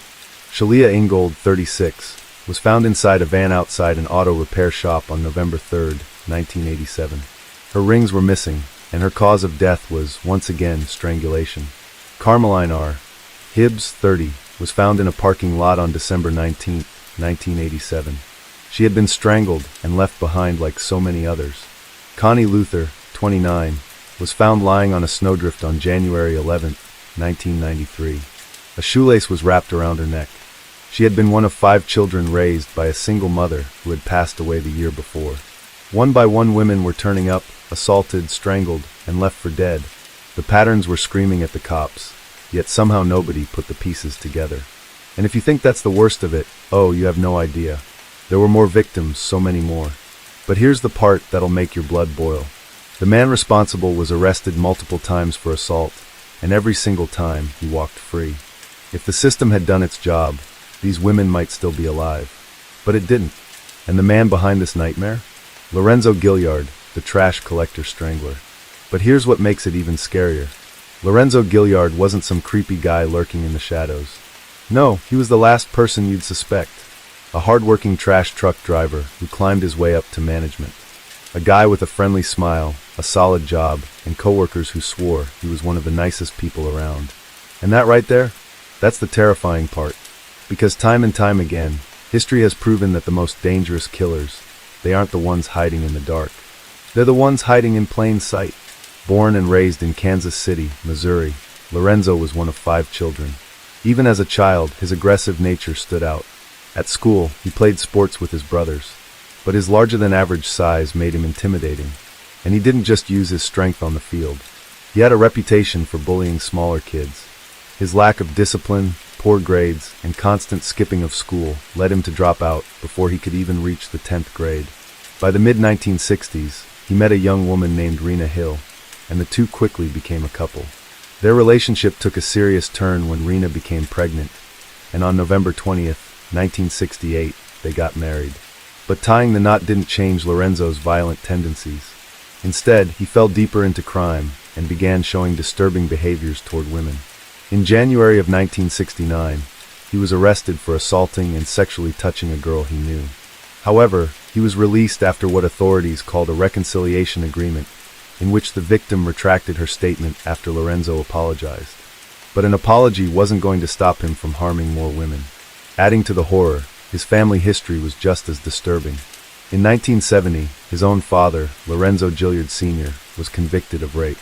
Just 2 years later, Lorenzo Jr. found himself in trouble again, this time for sexually violating and assaulting another woman. She bravely identified him in a police lineup, saying he had choked her unconscious. But somehow, the authorities decided her testimony wasn't strong enough, and they dropped the charges. That single decision, letting him go, turned out to be a catastrophic mistake. In 1973, Lorenzo's violent nature wasn't just terrorizing strangers, it was destroying his own home. That year, he was arrested for physically and sexually assaulting his wife, who bravely told the police that he had been abusing her for their entire marriage. But, as expected, when a black woman is the victim, justice was nowhere to be found. Instead of real consequences, no prison time, no lasting punishment. Lorenzo walked away with nothing more than a fine and a divorce. Just like that, he was free to do it all over again. This man was beyond despicable. Not only was he abusive toward his wife, but he was aggressive toward other women in public, and the worst part, the police did absolutely nothing. Then, in February of 1974, he was arrested again, this time for attacking a 25-year-old exotic dancer. She identified him in a lineup. But just like before, the charges were magically dropped because of a so-called reconciliation agreement. And then just 5 months later, he did it again. This time, he went after a 13-year-old girl, a child. She was the daughter of a friend, and he assaulted her near the Missouri River. But when the girl changed her statement, the charges were dropped again. So let that sink in. A fully grown man harmed a 13-year-old, and he still walked free. However, this time, he got a tiny bit of punishment, if you can even call it that. He was convicted of an unlawful act with a minor and sentenced to 9 months in jail. 9 months. That's it. Less than a year. Not even long enough for the world to forget his name. And somehow, after all of this, he got married again. But of course, that didn't last long. His second wife left him, saying the same thing his first wife did. He was violent, abusive, and dangerous. Then, in the late 1970s, he got married a third time. Can you believe it? Even with all the evil he had done, he still managed to convince another woman he was worth marrying. By 1979, he was back at it again. This time, he attacked a young couple, assaulting the woman and threatening to kill her fiancé. Both victims identified him as their attacker. Yet somehow, at his trial in September of 1980, a jury acquitted him due to lack of evidence. A few months later, he was arrested for aggravated assault against his third wife. And guess what? Another joke of a punishment, a fine, and another divorce. That's it. He walked free yet again. Then came 1981, and things escalated to an entirely new level of horror. He attacked his ex-wife not once, but twice. The first time, he knocked out her front teeth. The second time, he stabbed her in the hand with an ice pick. Surely, this had to be the moment they finally locked him up, right? Wrong. He was charged with third-degree assault, but was let off with probation. Fast forward to 1991, and surprise, surprise, he was arrested yet again, this time for theft. But he paid $3,500 in bail and walked free. The following spring, he finally received 4 years in prison. Not for his past violent crimes, not for hurting women, not for assaulting a child, but for violating his probation. Imagine that. All the women he hurt, all the lives he destroyed, and what finally put him behind bars was violating probation. Not the blood on his hands, not the years of trauma he inflicted, just a probation violation. And here's another twist in this nightmare story. His sister Patricia Dixon was just as deadly. In 1983, she was convicted of murdering a client while working as a prostitute and was sentenced to 11 years in prison. Then came January 10, 1983. Lorenzo was released from prison, only to be thrown back in shortly after when he was arrested in Wyandotte County, Kansas, for making bomb threats. But just like every other time, his stay in jail didn't last long. By late 1985, he was back on the streets, free to continue his life as if nothing had happened. In January of 1986, he landed a job as a garbage man at Defenbaugh Disposal Service, where his father worked in the maintenance department. Just a regular guy with a regular job, living a regular life. At least, that's how it seemed. But the truth? Lorenzo's past was far from forgotten. On December 23, 1987, he was arrested and interrogated as a potential suspect in the murder of 36-year-old Sheila Ingold. The police took his blood sample, hoping it would tie him to the crime, but just like every other time, there wasn't enough evidence to keep him locked up. And so, he walked free once again. By 1991, he had married for a fourth time, somehow still managing to convince women that he was a decent man. Not only that, he was promoted to company supervisor, giving him control over multiple garbage disposal teams in parts of Kansas City. But karma has a way of creeping up, even on those who think they're untouchable. In July of 1996, one of Lorenzo's neighbors went to the police, accusing him of sexual harassment. She claimed that the harassment had been happening since September of 1995, nearly a year of torment. And yet, even after she came forward, no charges were brought against him. The result? She was the one who had to leave. She moved away, forced to uproot her life because law enforcement refused to help her. That's the reality of the world we live in. When justice fails, victims are left with no choice but to save themselves. But something strange happened after that. Lorenzo seemed to go quiet. From 1993 onward, there were no known crimes attached to his name. Friends and acquaintances began speaking about him in a positive light, as if his past had somehow been wiped clean. That is, until 2001, when the Kansas City Police Department received a multi-million-dollar federal grant to re-examine cold cases using new DNA technology. And that's when the truth finally surfaced. The blood sample taken from Lorenzo back in 1987 was tested again, and this time there was no escaping justice. Lorenzo Gilliard was conclusively linked to the murders of 6 women, including Sheila Ingold, the very woman he had been suspected of killing years before. But that wasn't all. Circumstantial evidence connected him to 6 more murders, bringing the total to at least 12 victims. His victims, women between the ages of 15 and 36, had all been killed the same way, strangled with nylon stockings, shoelaces, or wire. Their bodies were dumped in landfills, snowdrifts, abandoned buildings, vans, fields, and parking lots, discarded like trash. And yet despite the pattern, despite the overwhelming number of victims, no one had rushed to solve their cases. No one had sounded the alarm that a serial killer was hunting women in Kansas City. Why? Because of who his victims were. Most of them were sex workers, women whose society had already turned its back on. Their deaths barely made the news. Their cases were brushed aside. No headlines, no national coverage, no public outcry. Just another woman found dead in a landfill, barely more than a footnote in history. In addition to the women we already know Lorenzo Gilliard killed, there were others. Women whose lives ended in the same brutal fashion, discarded as if they never mattered. Investigators suspected more victims, but not all of their names were made public. Then, on June 23, 2006, a breakthrough came. DNA analysis linked Gilliard to yet another murder. Helga Kruger, a 26-year-old Austrian immigrant, came to America chasing the promise of a better life. Instead, in February of 1989, she met a violent and tragic end. Her body was discovered, strangled with a towel. The eerie similarities between her death and the others painted a chilling picture, almost like a ritual. Yet for years, no one connected the dots. And that's the real tragedy. These women were forgotten because they were seen as disposable. They weren't high-profile cases. They weren't wealthy. And many of them didn't have families desperately searching for them. Some weren't even reported missing. They were women who slipped through the cracks of society, making them the perfect prey for a man like Lorenzo Gilliard. And it wasn't until January of 2007 that Gilliard's luck ran out. His attorneys struck a deal with prosecutors. If he agreed to waive his right to a jury trial, the death penalty would be taken off the table. It was a desperate move, but one that ensured he would at least have the slimmest chance at avoiding the harshest sentence. The trial began on March 5th, and the prosecution built their case on DNA evidence, linking Gilliard to the victims. The evidence was undeniable. His DNA was found on multiple women, placing him at the scene of the murders. And yet, he never broke. Every single victim had something in common. They were all found in isolated locations. They were all strangled. They all showed signs of struggling. They were all missing their shoes, and almost every one of them had been sexually assaulted. It was a clear pattern, a signature, and it pointed straight to Gilliard. Still, he refused to admit guilt. Even when confronted with forensic proof, he insisted he had never met the victims.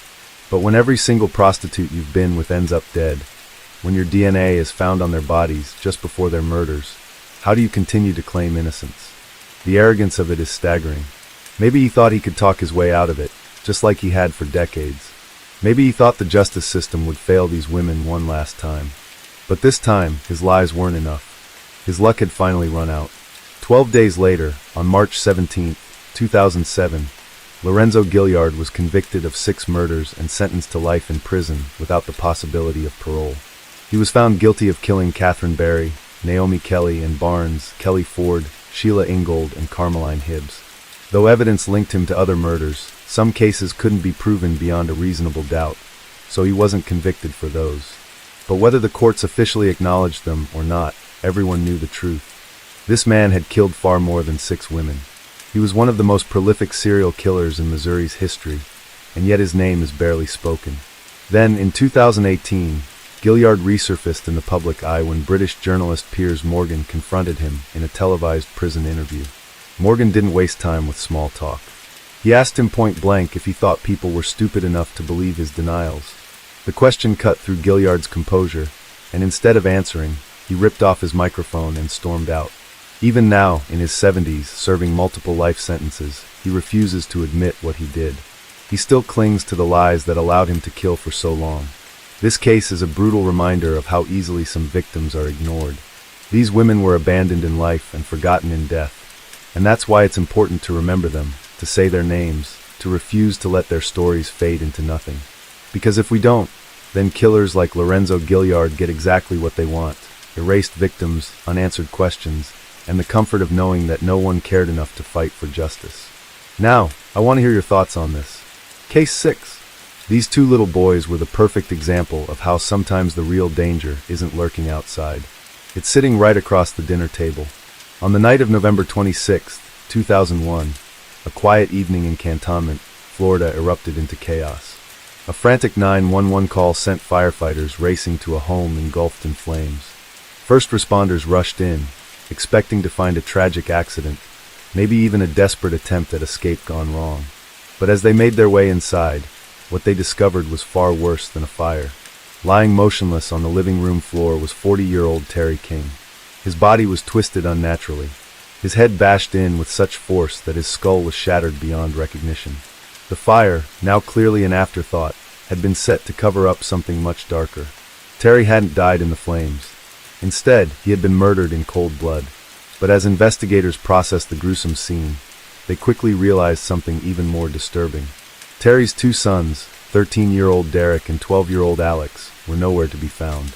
At first, the situation seemed like an unspeakable tragedy. A father dead, his children possibly kidnapped, or even worse, trapped inside the burning house. But the truth that unfolded over the next few hours was something no one could have expected. When authorities located Derek and Alex nearby, the boys didn't run. They didn't cry. They didn't even hesitate. Instead, they calmly confessed. They had taken a baseball bat, crept into their father's room while he slept, and repeatedly beat him until his skull caved in. And then, as if that wasn't horrifying enough, they set the house on fire in an attempt to erase their crime. At first, their reasoning seemed simple. They claimed their father was too strict, that his punishments were too harsh. Spankings, rules, a home with too many restrictions. That was why they did it, they said. But something about their confession felt off. Their words were rehearsed, their emotions strangely absent. And then, just as quickly as they had admitted to the crime, they changed their story. Now, they said they weren't acting alone. A new name surfaced. 40-year-old Ricky Chavez, a local man who had been a family friend. According to the boys, Chavez had manipulated them, convinced them to kill their father, and after the crime, took them in, washing their bloody clothes and coaching them on what to say. He had given them a place to stay, a place where they wouldn't have to follow rules or face their father's discipline. But when pressed for details, the story changed yet again. Suddenly, Derek and Alex claimed that they never killed their father at all. Ricky Chavez had done it, they insisted. He had beaten Terry to death, then forced them to take the blame. Each new version of events contradicted the last, leaving investigators struggling to separate truth from lies. But then a chilling revelation came to light, one that would shake the case to its core. Alex revealed that his relationship with Ricky Chavez wasn't just that of a family friend. According to him, Chavez had manipulated him into believing they were in love. He described a twisted dynamic where Chavez, a grown man, had taken advantage of him, convincing him that they shared something special. With every revelation, the case became more unsettling. Was this the story of two boys rebelling against an overly strict father? Or were they victims themselves, manipulated by a predator who had used them to carry out his own dark agenda? Before we begin to dissect every inch of this case, let's take a moment to understand the King family first. Terry Lee King was born in Florida on April 17, 1961. He met Janet Little at a young age, and by the time Terry was 23, the two had started living together. They went on to have two sons, Derek, born in 1988, and Alex, who followed just 14 months later. Life wasn't easy for the young couple. Financial struggles weighed them down, and by the time their boys were just toddlers, things took a turn for the worse. Their relationship fell apart, but even after breaking up, Terry and Janet continued living under the same roof for about 2 years.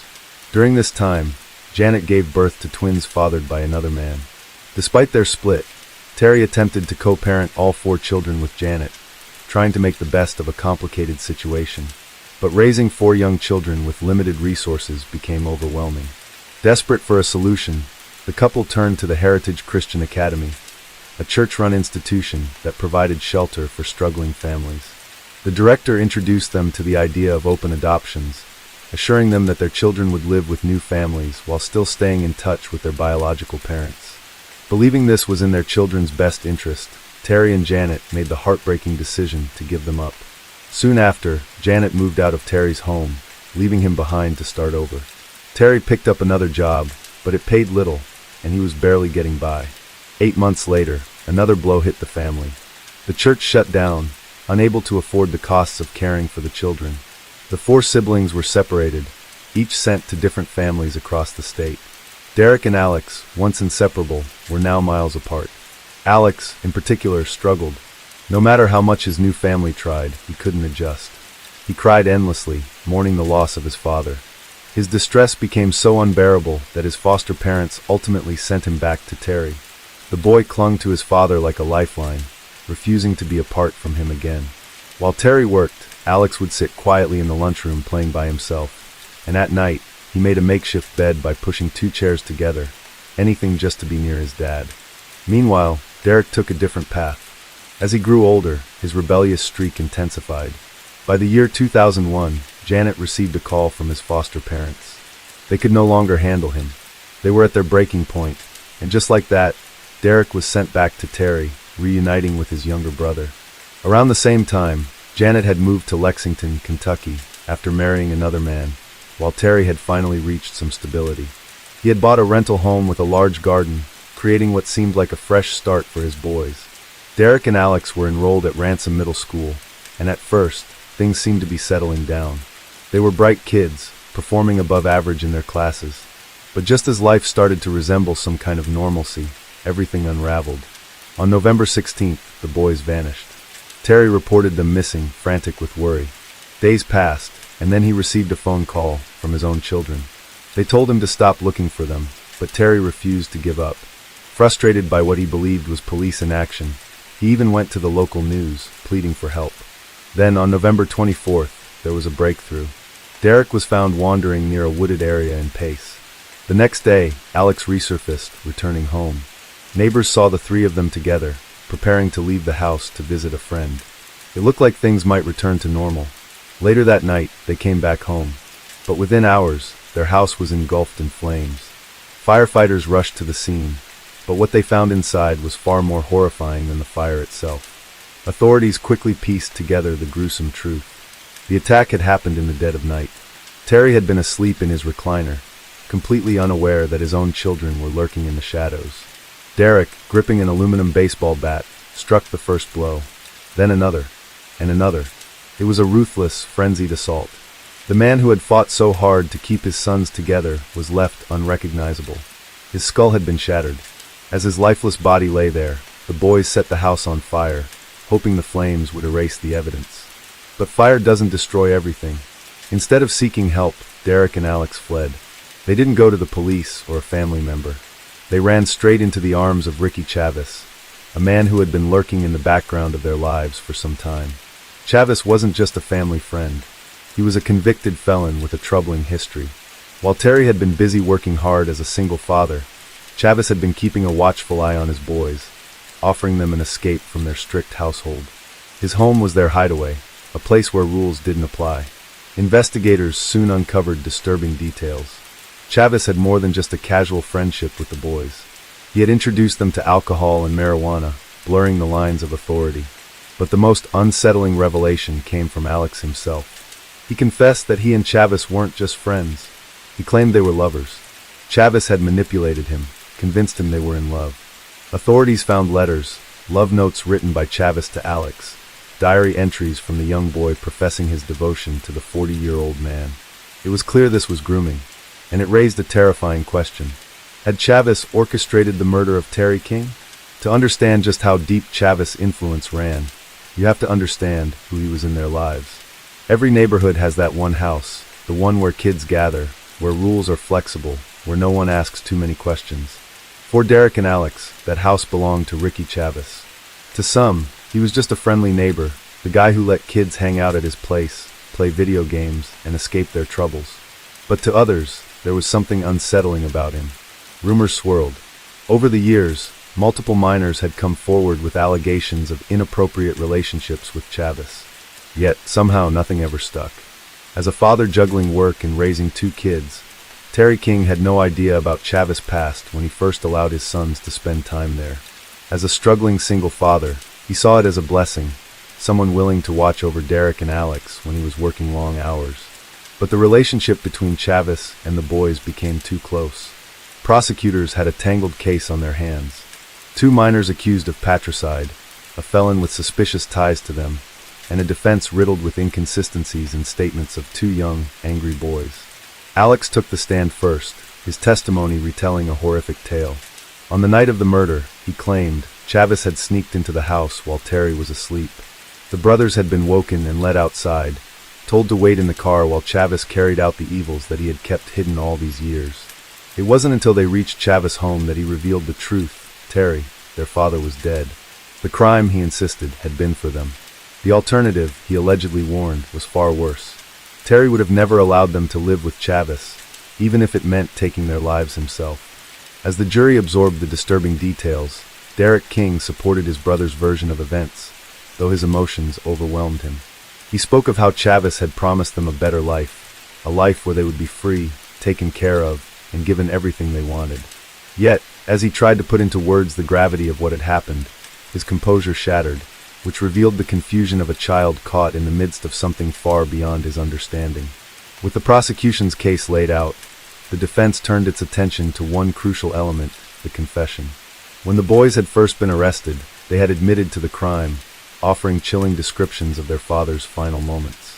The defense seized upon this and argued that their detailed account clearly showed they had been present during the attack, not waiting outside in Chavez's car as they now claimed. The jury deliberated, reaching a decision in a short time. However, the verdict was sealed, its contents hidden until the conclusion of the second trial, the one in which Alex and Derek King, still barely more than children, would stand accused of the same crime. As the trial of the King brothers commenced, the 2 young defendants now sat in the courtroom in their best clothes, no longer just witnesses but accused murderers. The prosecution put forth an argument backed by tangible evidence that Alex had harbored a deep resentment toward his father and had convinced his younger brother to act. The motive, they argued, lay in Alex's infatuation with Chavez, a man who had fed him fantasies of love and freedom from his evil father. This was backed by the letters that were found at the scene, one of which read something like this: "My life used to be cloudy before I made friends with Rick. My ultimate goal in life now is what is." It is about sharing your life with someone else's. Before I met Rick, I was straight, but now I am gay. Unlike before, Derek did not testify, but Alex once again took the stand. The court listened as the prosecution introduced the deeply unsettling letters written by the boy, in which he described how Chavis had changed him, how he no longer saw himself as straight, how his ultimate goal in life was to be with the older man. These letters, the prosecution argued, showed the dangerous and strong influence Chavis had over Alex, an influence firm enough to push him toward murder. The defense, however, turned the focus back to Chavis. They painted him as a manipulative predator who had lured the boys into his grasp, exploiting their troubled home life and preying on their vulnerabilities. He had given them gifts, let them indulge in forbidden pleasures, and most importantly, convinced them that Terry King was the enemy. To Alex and Derek, he had been the savior they thought they needed, until they were left alone to take the fall. The jury weighed the conflicting narratives carefully. Were these two boys, still so childlike in their behavior, truly capable of such a heinous crime on their own? Or had they been merely pawns in a far darker game? The final answer came swiftly. In just 5 hours, the verdict was in. Alex and Derek King were found guilty. Their knowledge of the crime scene, their shifting testimonies, and their own confession ultimately convinced the jury that they had been present when their father was murdered. Case number 015612B. Verdict. We, the jury, find as follows as to count 1 of the indictment. Guilty of second-degree murder, a lesser-included offense, without a weapon. We, the jury, find as follows as to count 2 of the indictment. Guilty of arson as charged. So say we all this 6th day of September, 2002 for person Lynn Schwartz. State of Florida plaintiff versus Alex King defendant. Case number 015612B. Verdict. We, the jury, find as follows as to count 1 of the indictment. Guilty of second-degree murder, a lesser-included offense, without a weapon. Yet the court also seemed to acknowledge the complexities of the case. As most children their age prepared to return to school, Alex and Derek King prepared for a very different kind of future. A future inside the walls of Florida's juvenile detention centers. They had entered the world as victims, suspects, and pawns in a deadly game. And now they would pay for a crime whose true mastermind remained a mystery in the eyes of many. In an unconventional move, the prosecution tried both Chavis and the King brothers for the same crime. Chavis was acquitted despite the damning letters and his attempts to cover up the murder. The King brothers, however, were convicted of second-degree murder on September 6, 2002. But in yet another twist, the judge overturned their convictions, citing violations of due process. Rather than face another trial, the prosecution and defense reached a plea deal. Both Derek and Alex pleaded guilty to third-degree murder. Derek was sentenced to 8 years, Alex 7. But was justice truly served? Why did nobody consider the disturbing relationship of a minor with a convicted felon? Almost nobody would ask this question. Derek and Alex King entered prison as children and left as men. Long after the trials had ended and the headlines had begun to fade, the King brothers still had those who remained invested in their fate. Among them was journalist and writer Catherine Medico, whose interest in their case had shifted from professional to deeply personal. What had started as research for a book had transformed into an emotional bond, particularly with Alex. She had spent months exchanging letters with him, their conversations stretching over long phone calls.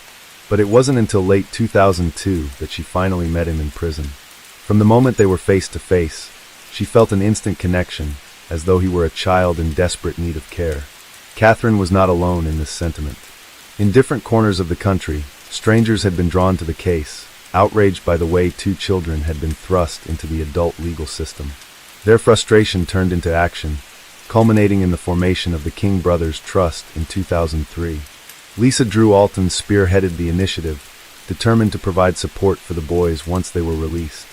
It was, she believed, a gesture of faith, an assurance that despite their past, they would not have to navigate their future alone.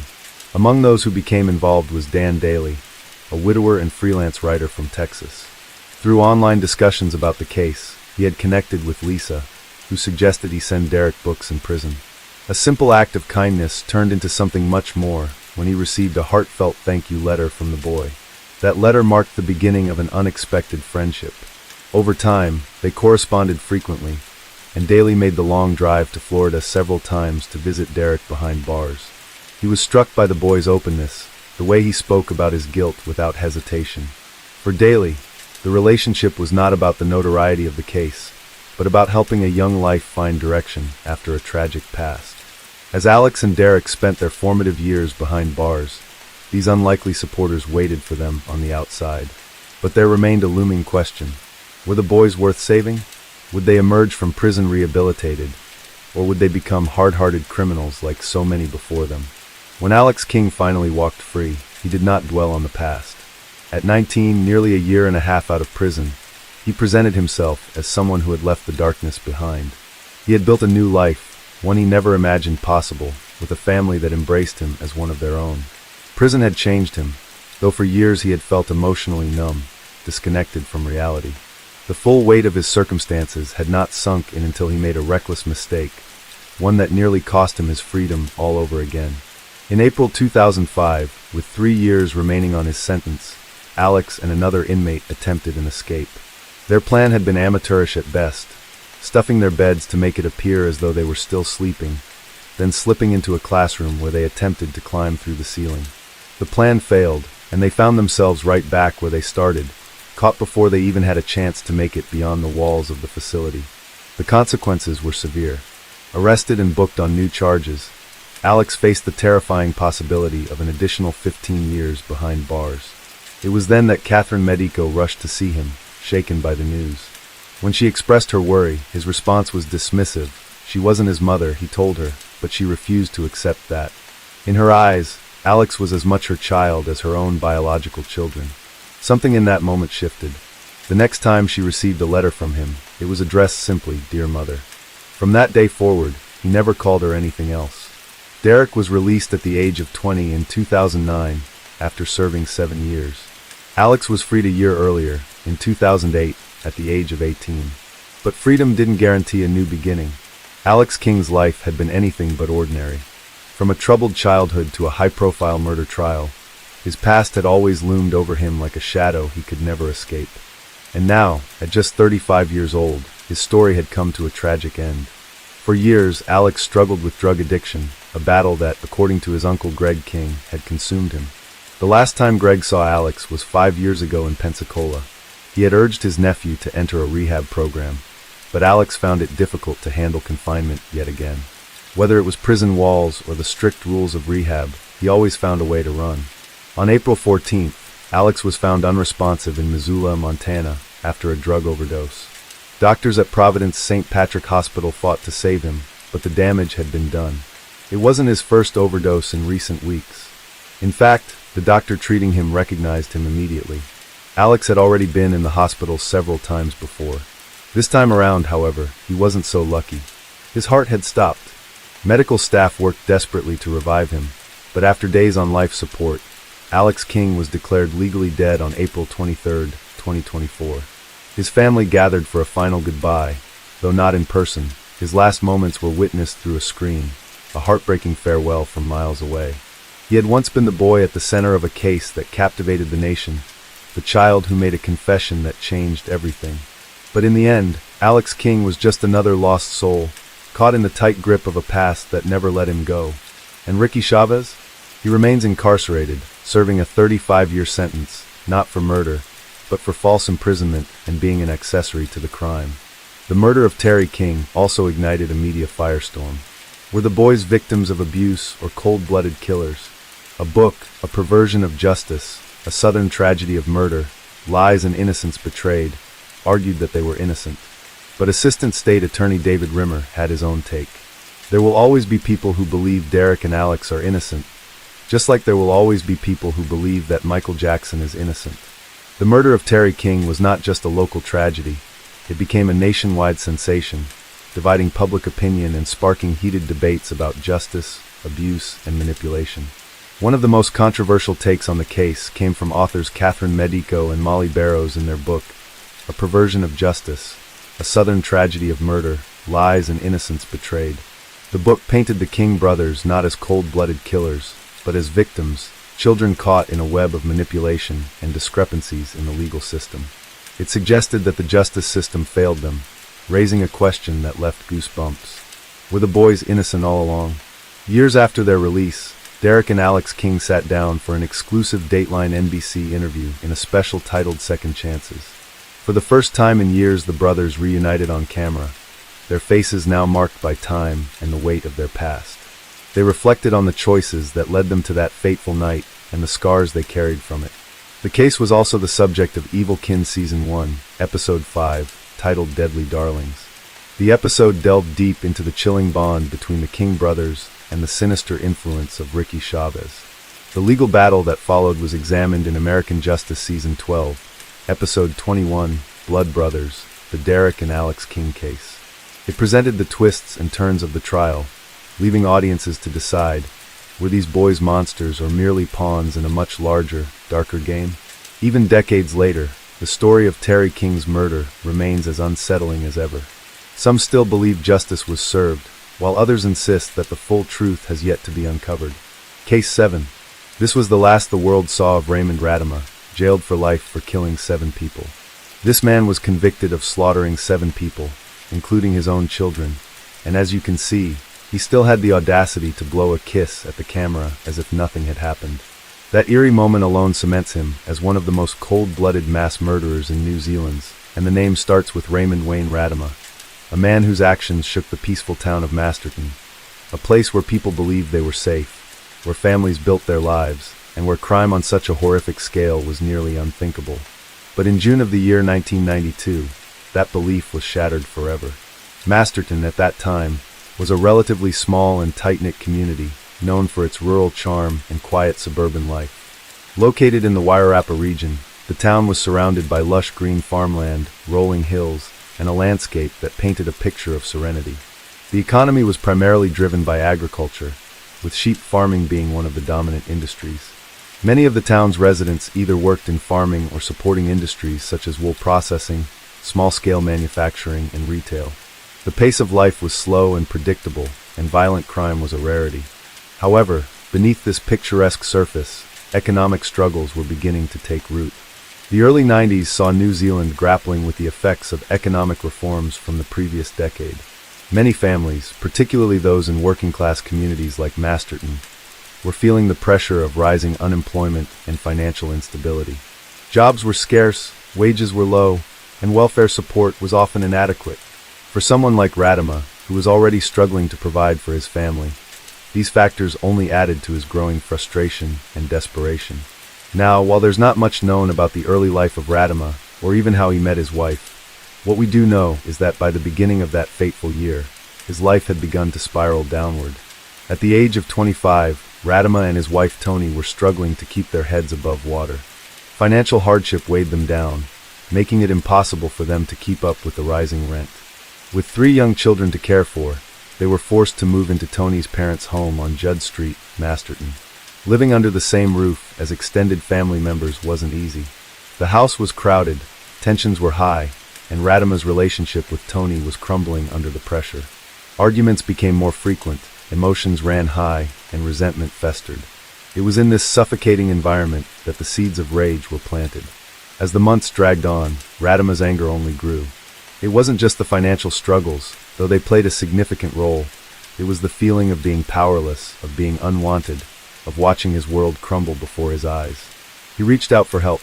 He sought assistance from social services, hoping for some relief, some way to get back on his feet. But the help he needed never came. He was left to stew in his despair, and that despair quickly turned into a murderous rage. By June, Radema's marriage had completely fallen apart. A serious altercation between him, his wife, and her family was the final breaking point. He was thrown out of the house, rejected, cast aside. With nowhere to go and no support, his mind began to unravel. Days of little sleep, wandering with nothing but his anger and hopelessness for company, led him to one horrifying conclusion. If he couldn't have his family, no one would. On the night of June 26, 1992, Toni left the house to meet her parents, Philip and Rebecca Ferguson, at a local pub. She left behind her 3 young sons, Pierre, Barney, and Stacy, under the care of her sister, Nicola. Also in the house that night were Toni's brother, Philip, Nicola's de facto partner, Bevan Tepu, and their young son, Stephen.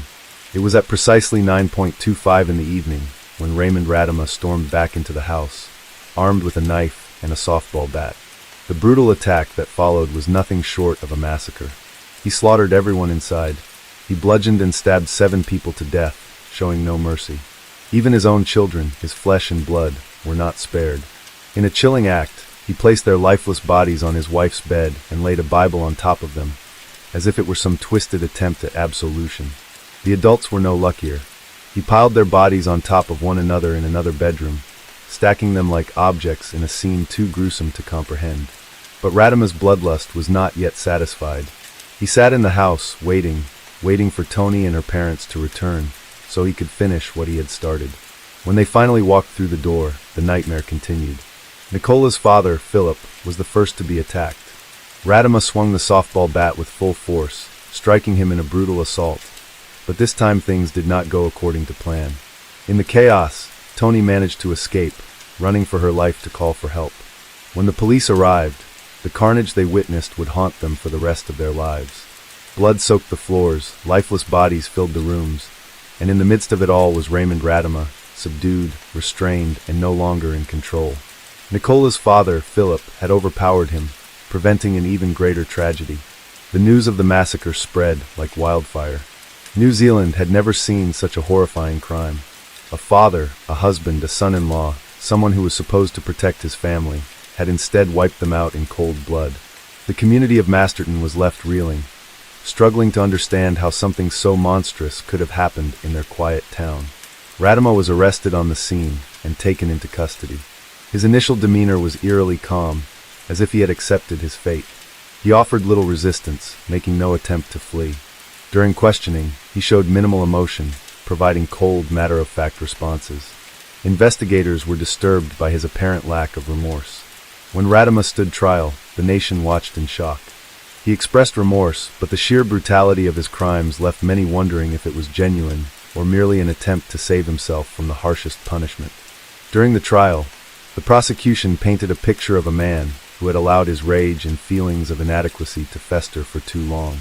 The defense, on the other hand, argued that Radima had been pushed to his breaking point due to financial strain and rejection by his wife's family. Mental health professionals were brought in to assess his state of mind, but ultimately, the jury saw through any justifications. The judge described the killings as unimaginable and beyond comprehension. He was sentenced to life imprisonment for 7 counts of murder. Additionally, he was given 10 years for the killing of an unborn child and another 7 years for attempted murder. But even behind bars, the horror of what he had done did not fade. The parole board repeatedly denied his bids for release, citing his continued struggles with drug abuse.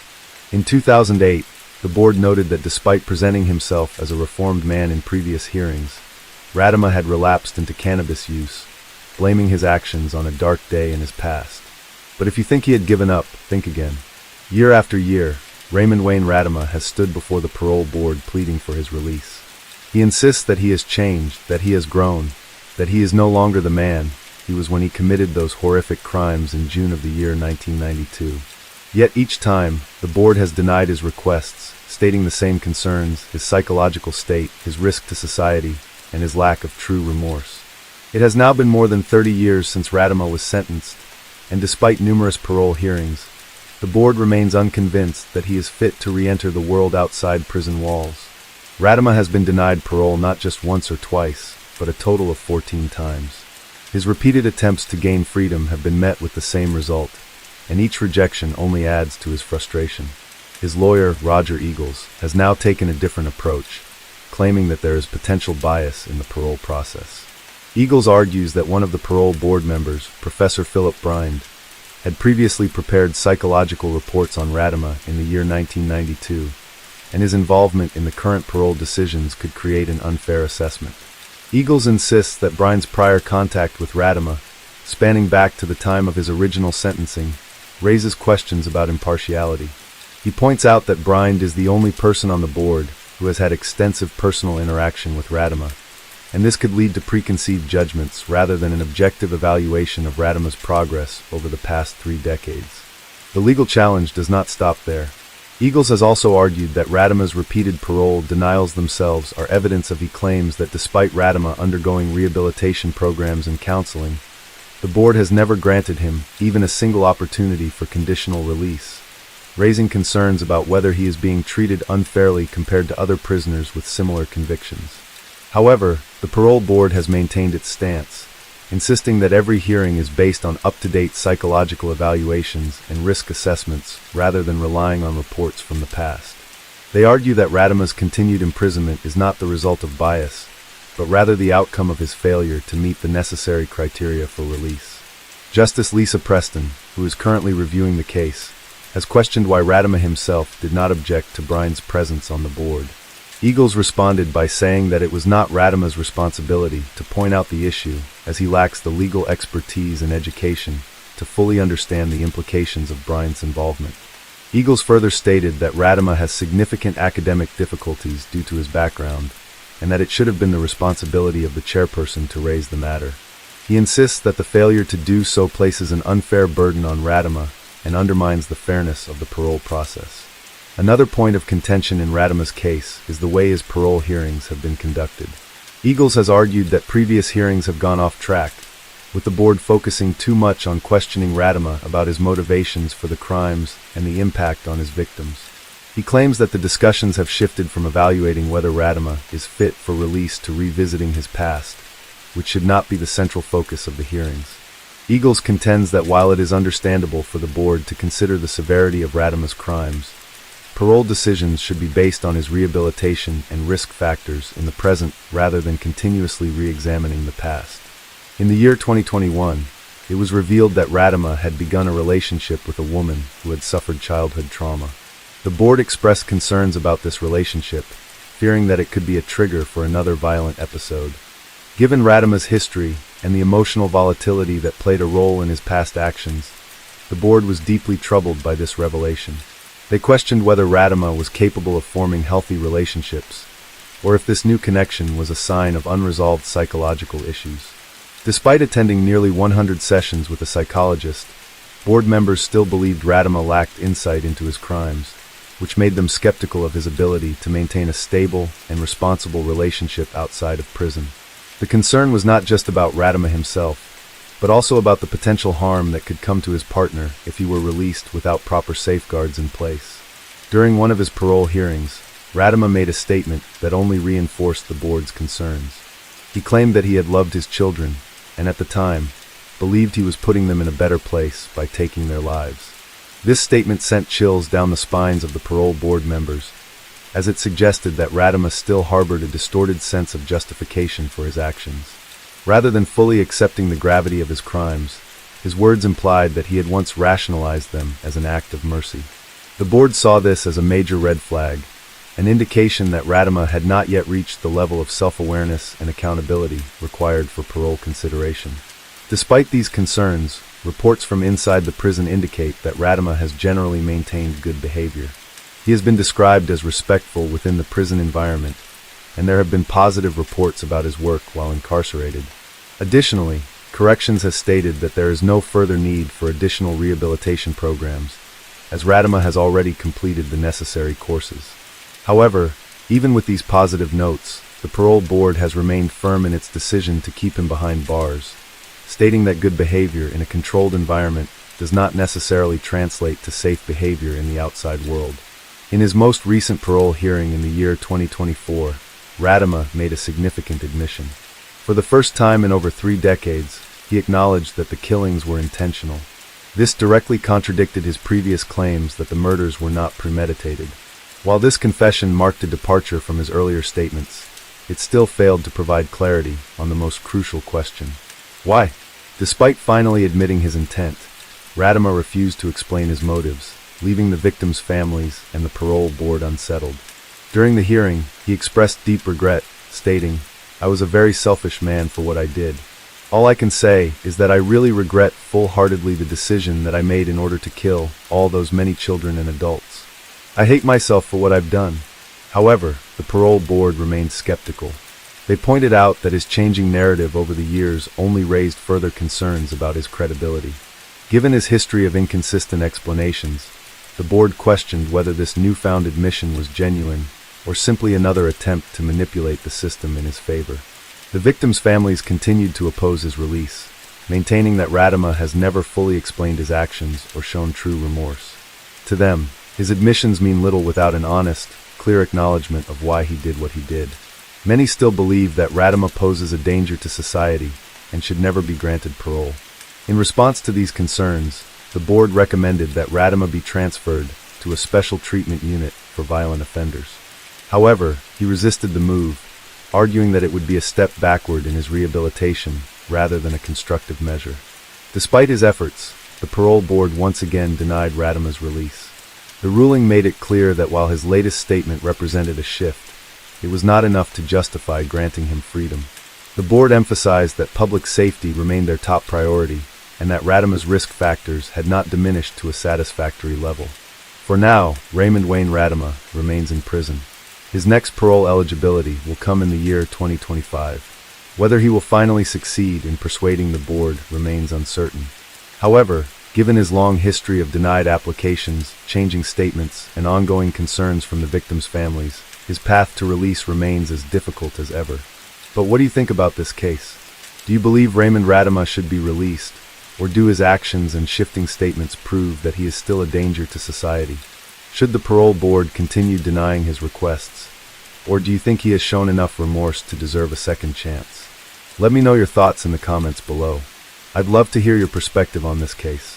And before anything else, I want to give a special shout out to Isabel Enzid for the recommendation to cover this case. Case 8.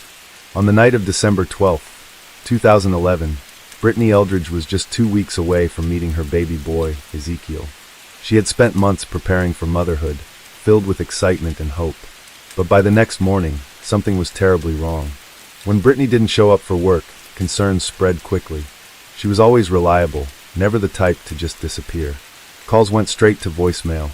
Then her mother, Robin, decided to check on her at home, not knowing she was about to walk into a nightmare.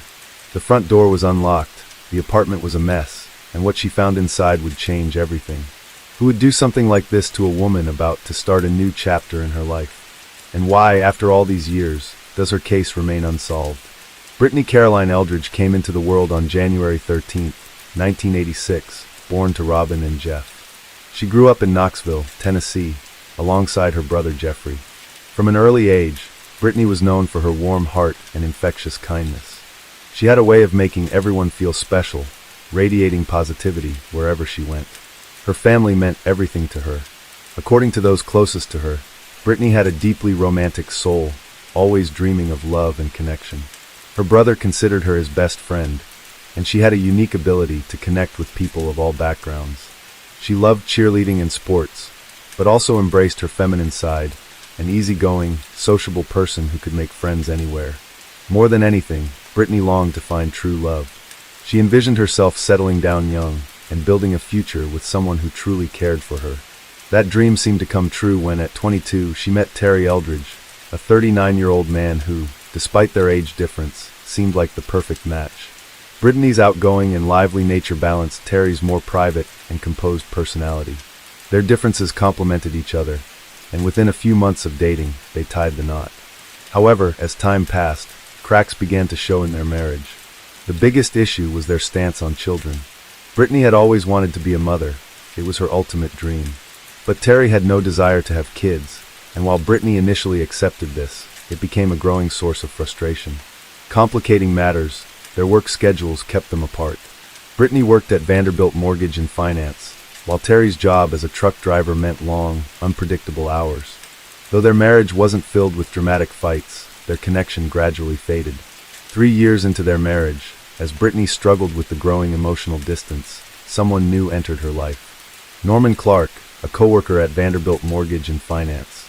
Norman, in his mid-20s, had once aspired to play professional basketball, but ended up in the corporate world. Charismatic and easygoing, he and Brittany bonded quickly. They started at the company on the same day, and as Norman navigated his new role, Brittany often helped him find his footing.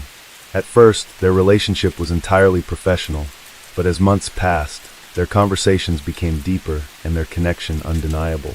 Brittany, feeling unfulfilled in her marriage, found herself drawn to Norman. Before long, their friendship turned into something more, something they had to keep a secret. For months, Brittany and Norman carried on their relationship discreetly, meeting outside of work and keeping their communication private. But secrets rarely stay hidden forever. In February 2011, Terry discovered Brittany's affair. The betrayal devastated him, and after much heartache, he and Brittany decided to separate. She moved into her own place at the Cross Creek apartment complex on Western Avenue in Knoxville, while Terry initiated divorce proceedings. Now free from her marriage, Brittany and Norman became more open about their relationship. Their bond deepened, and life seemed to be taking a new direction, until another unexpected twist emerged. Brittany had news that would change everything. She was pregnant with Norman's child. But there was a complication.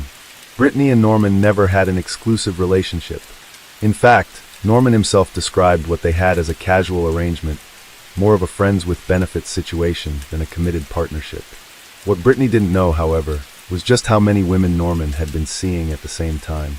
During an interview, Norman admitted to being involved with at least 15 to 20 different women while he was with Brittany. To make matters worse, none of them were aware of each other. One of these women had even given birth to his child, meaning Brittany wasn't the only one carrying his baby. It was an unsettling revelation, though perhaps not entirely surprising.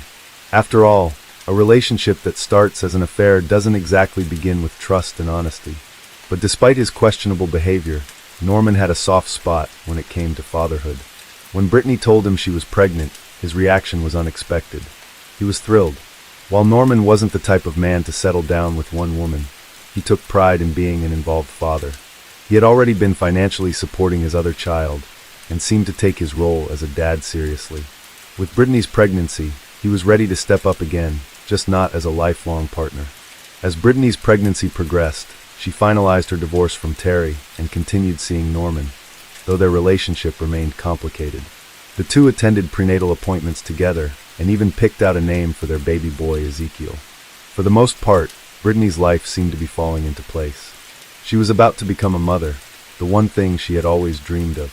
But just weeks before reaching that milestone, everything took a devastating and tragic turn. Brittany was due to give birth in December 2011, and up until then, she had continued working at Vanderbilt Mortgage and Finance. But on December 13th, just 2 weeks before her due date, she didn't show up for work. Her absence raised immediate concern.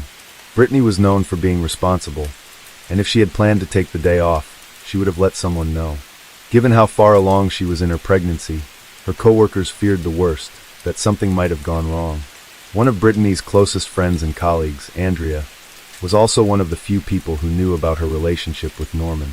Sensing that something wasn't right, Andrea went to Norman and suggested that he contact Brittany's mother, Robin, to check in on her. Norman called Robin right away, asking if she had seen or heard from Brittany. The question sent a wave of dread through Robin. Something fell off. Without hesitation, she drove straight to her daughter's apartment at the Cross Creek complex on Western Avenue. When she arrived, an eerie feeling settled over her. As she reached for the door handle, she realized it was unlocked. The door creaked open effortlessly, sending a chill down her spine. Stepping inside, she was met with a disturbing sight. The living room was in complete disarray. Brittany's television had been ripped from the wall and lay shattered on the floor. Her purse had been dumped out, 2 laptops were scattered nearby, and the entire scene screamed of chaos. Robin's stomach tightened. She knew something terrible had happened. Before going any further, she did the only thing she could think of. She called 911. As she spoke to the dispatcher, she was instructed to check the apartment for Brittany and see if she was inside. Robin hesitated, but did as she was told, making her way down the hallway toward the bedroom. That's when she heard it, the faint sound of running water. Her breath hitched as she followed the noise, her heart pounding harder with every step. When she reached the bathroom, she slowly pushed the door open, and what she saw would haunt her forever.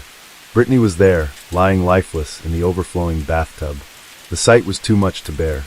Overcome with horror, Robin ran from the apartment, unable to process what she had just seen. Moments later, the police arrived, securing the scene and confirming what Robin already knew. Her daughter was gone. Brittany had been strangled. Her injuries left no doubt that she had fought for her life. But the pain didn't end there. In the cruelest twist of fate, baby Ezekiel hadn't survived either. Authorities immediately launched an investigation.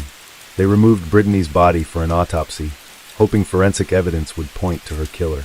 Meanwhile, her friends and family reeled from the devastating news, struggling to understand how something so horrific could have happened. At first glance, the theory of a robbery gone wrong seemed plausible. Brittany's apartment complex had recently experienced a string of break-ins, making it easy to assume that she had been the latest victim. But as investigators dug deeper, they began to question whether this was really the case. If Brittany had been targeted by a burglar, why was nothing of value taken? Her debit card, which had a note with the PIN number attached, remained untouched. Other valuables, including her laptops, were still in the apartment. It didn't make sense. The police were left puzzled. Violent home invasions typically don't end with the victim's life being taken while leaving behind all the valuables. The more they examined the scene, the more it seemed like someone had staged the break-in. It appeared as though whoever was responsible had wanted it to look like a robbery, but the details didn't line up. There was no sign of forced entry, which meant Brittany had likely let her attacker in willingly, or that the person already knew how to access her home. With this in mind, the police quickly shifted their focus. This was no burglary. This was a homicide. When investigators informed Norman about Brittany's death, his reaction was caught on a dashcam. The moment he heard the news, he broke down in tears, visibly distraught, repeating, "What happened? That's my family. That's my baby." His emotional response was raw, but the police weren't ready to rule him out just yet. Given the brutal nature of the crime, investigators strongly believed that Brittany had been attacked by someone she knew, someone with motive, and Norman, her former lover and the father of her unborn child, was at the top of their list. The questioning began immediately. Norman answered every question without hesitation, even voluntarily providing his DNA without a lawyer present. Then, Brittany's autopsy results came in, adding a new layer to the investigation. It was determined that Brittany had been deceased for about 12 hours before she was found. More importantly, forensic analysis revealed 2 unidentified male DNA samples on her body. The police quickly compared one of them to Norman's, expecting a match, but to their surprise, it wasn't his. Now, investigators were left with more questions than answers. If Norman wasn't the source of the DNA, who was? They turned to Brittany's family for more insight into her relationship with Norman. According to her mother, Robin, Norman had always been affectionate toward Brittany. However, tensions had been building ever since Brittany announced her pregnancy. At the time, Norman had been struggling financially. He was drowning in debt, facing pressure from collectors, and even living in his parents' basement. The police couldn't ignore the possibility that the financial burden of another child had pushed him over the edge. But if Norman was responsible, how had he done it? Investigators needed to establish his whereabouts on the night of December 12th, the last time Brittany was seen alive.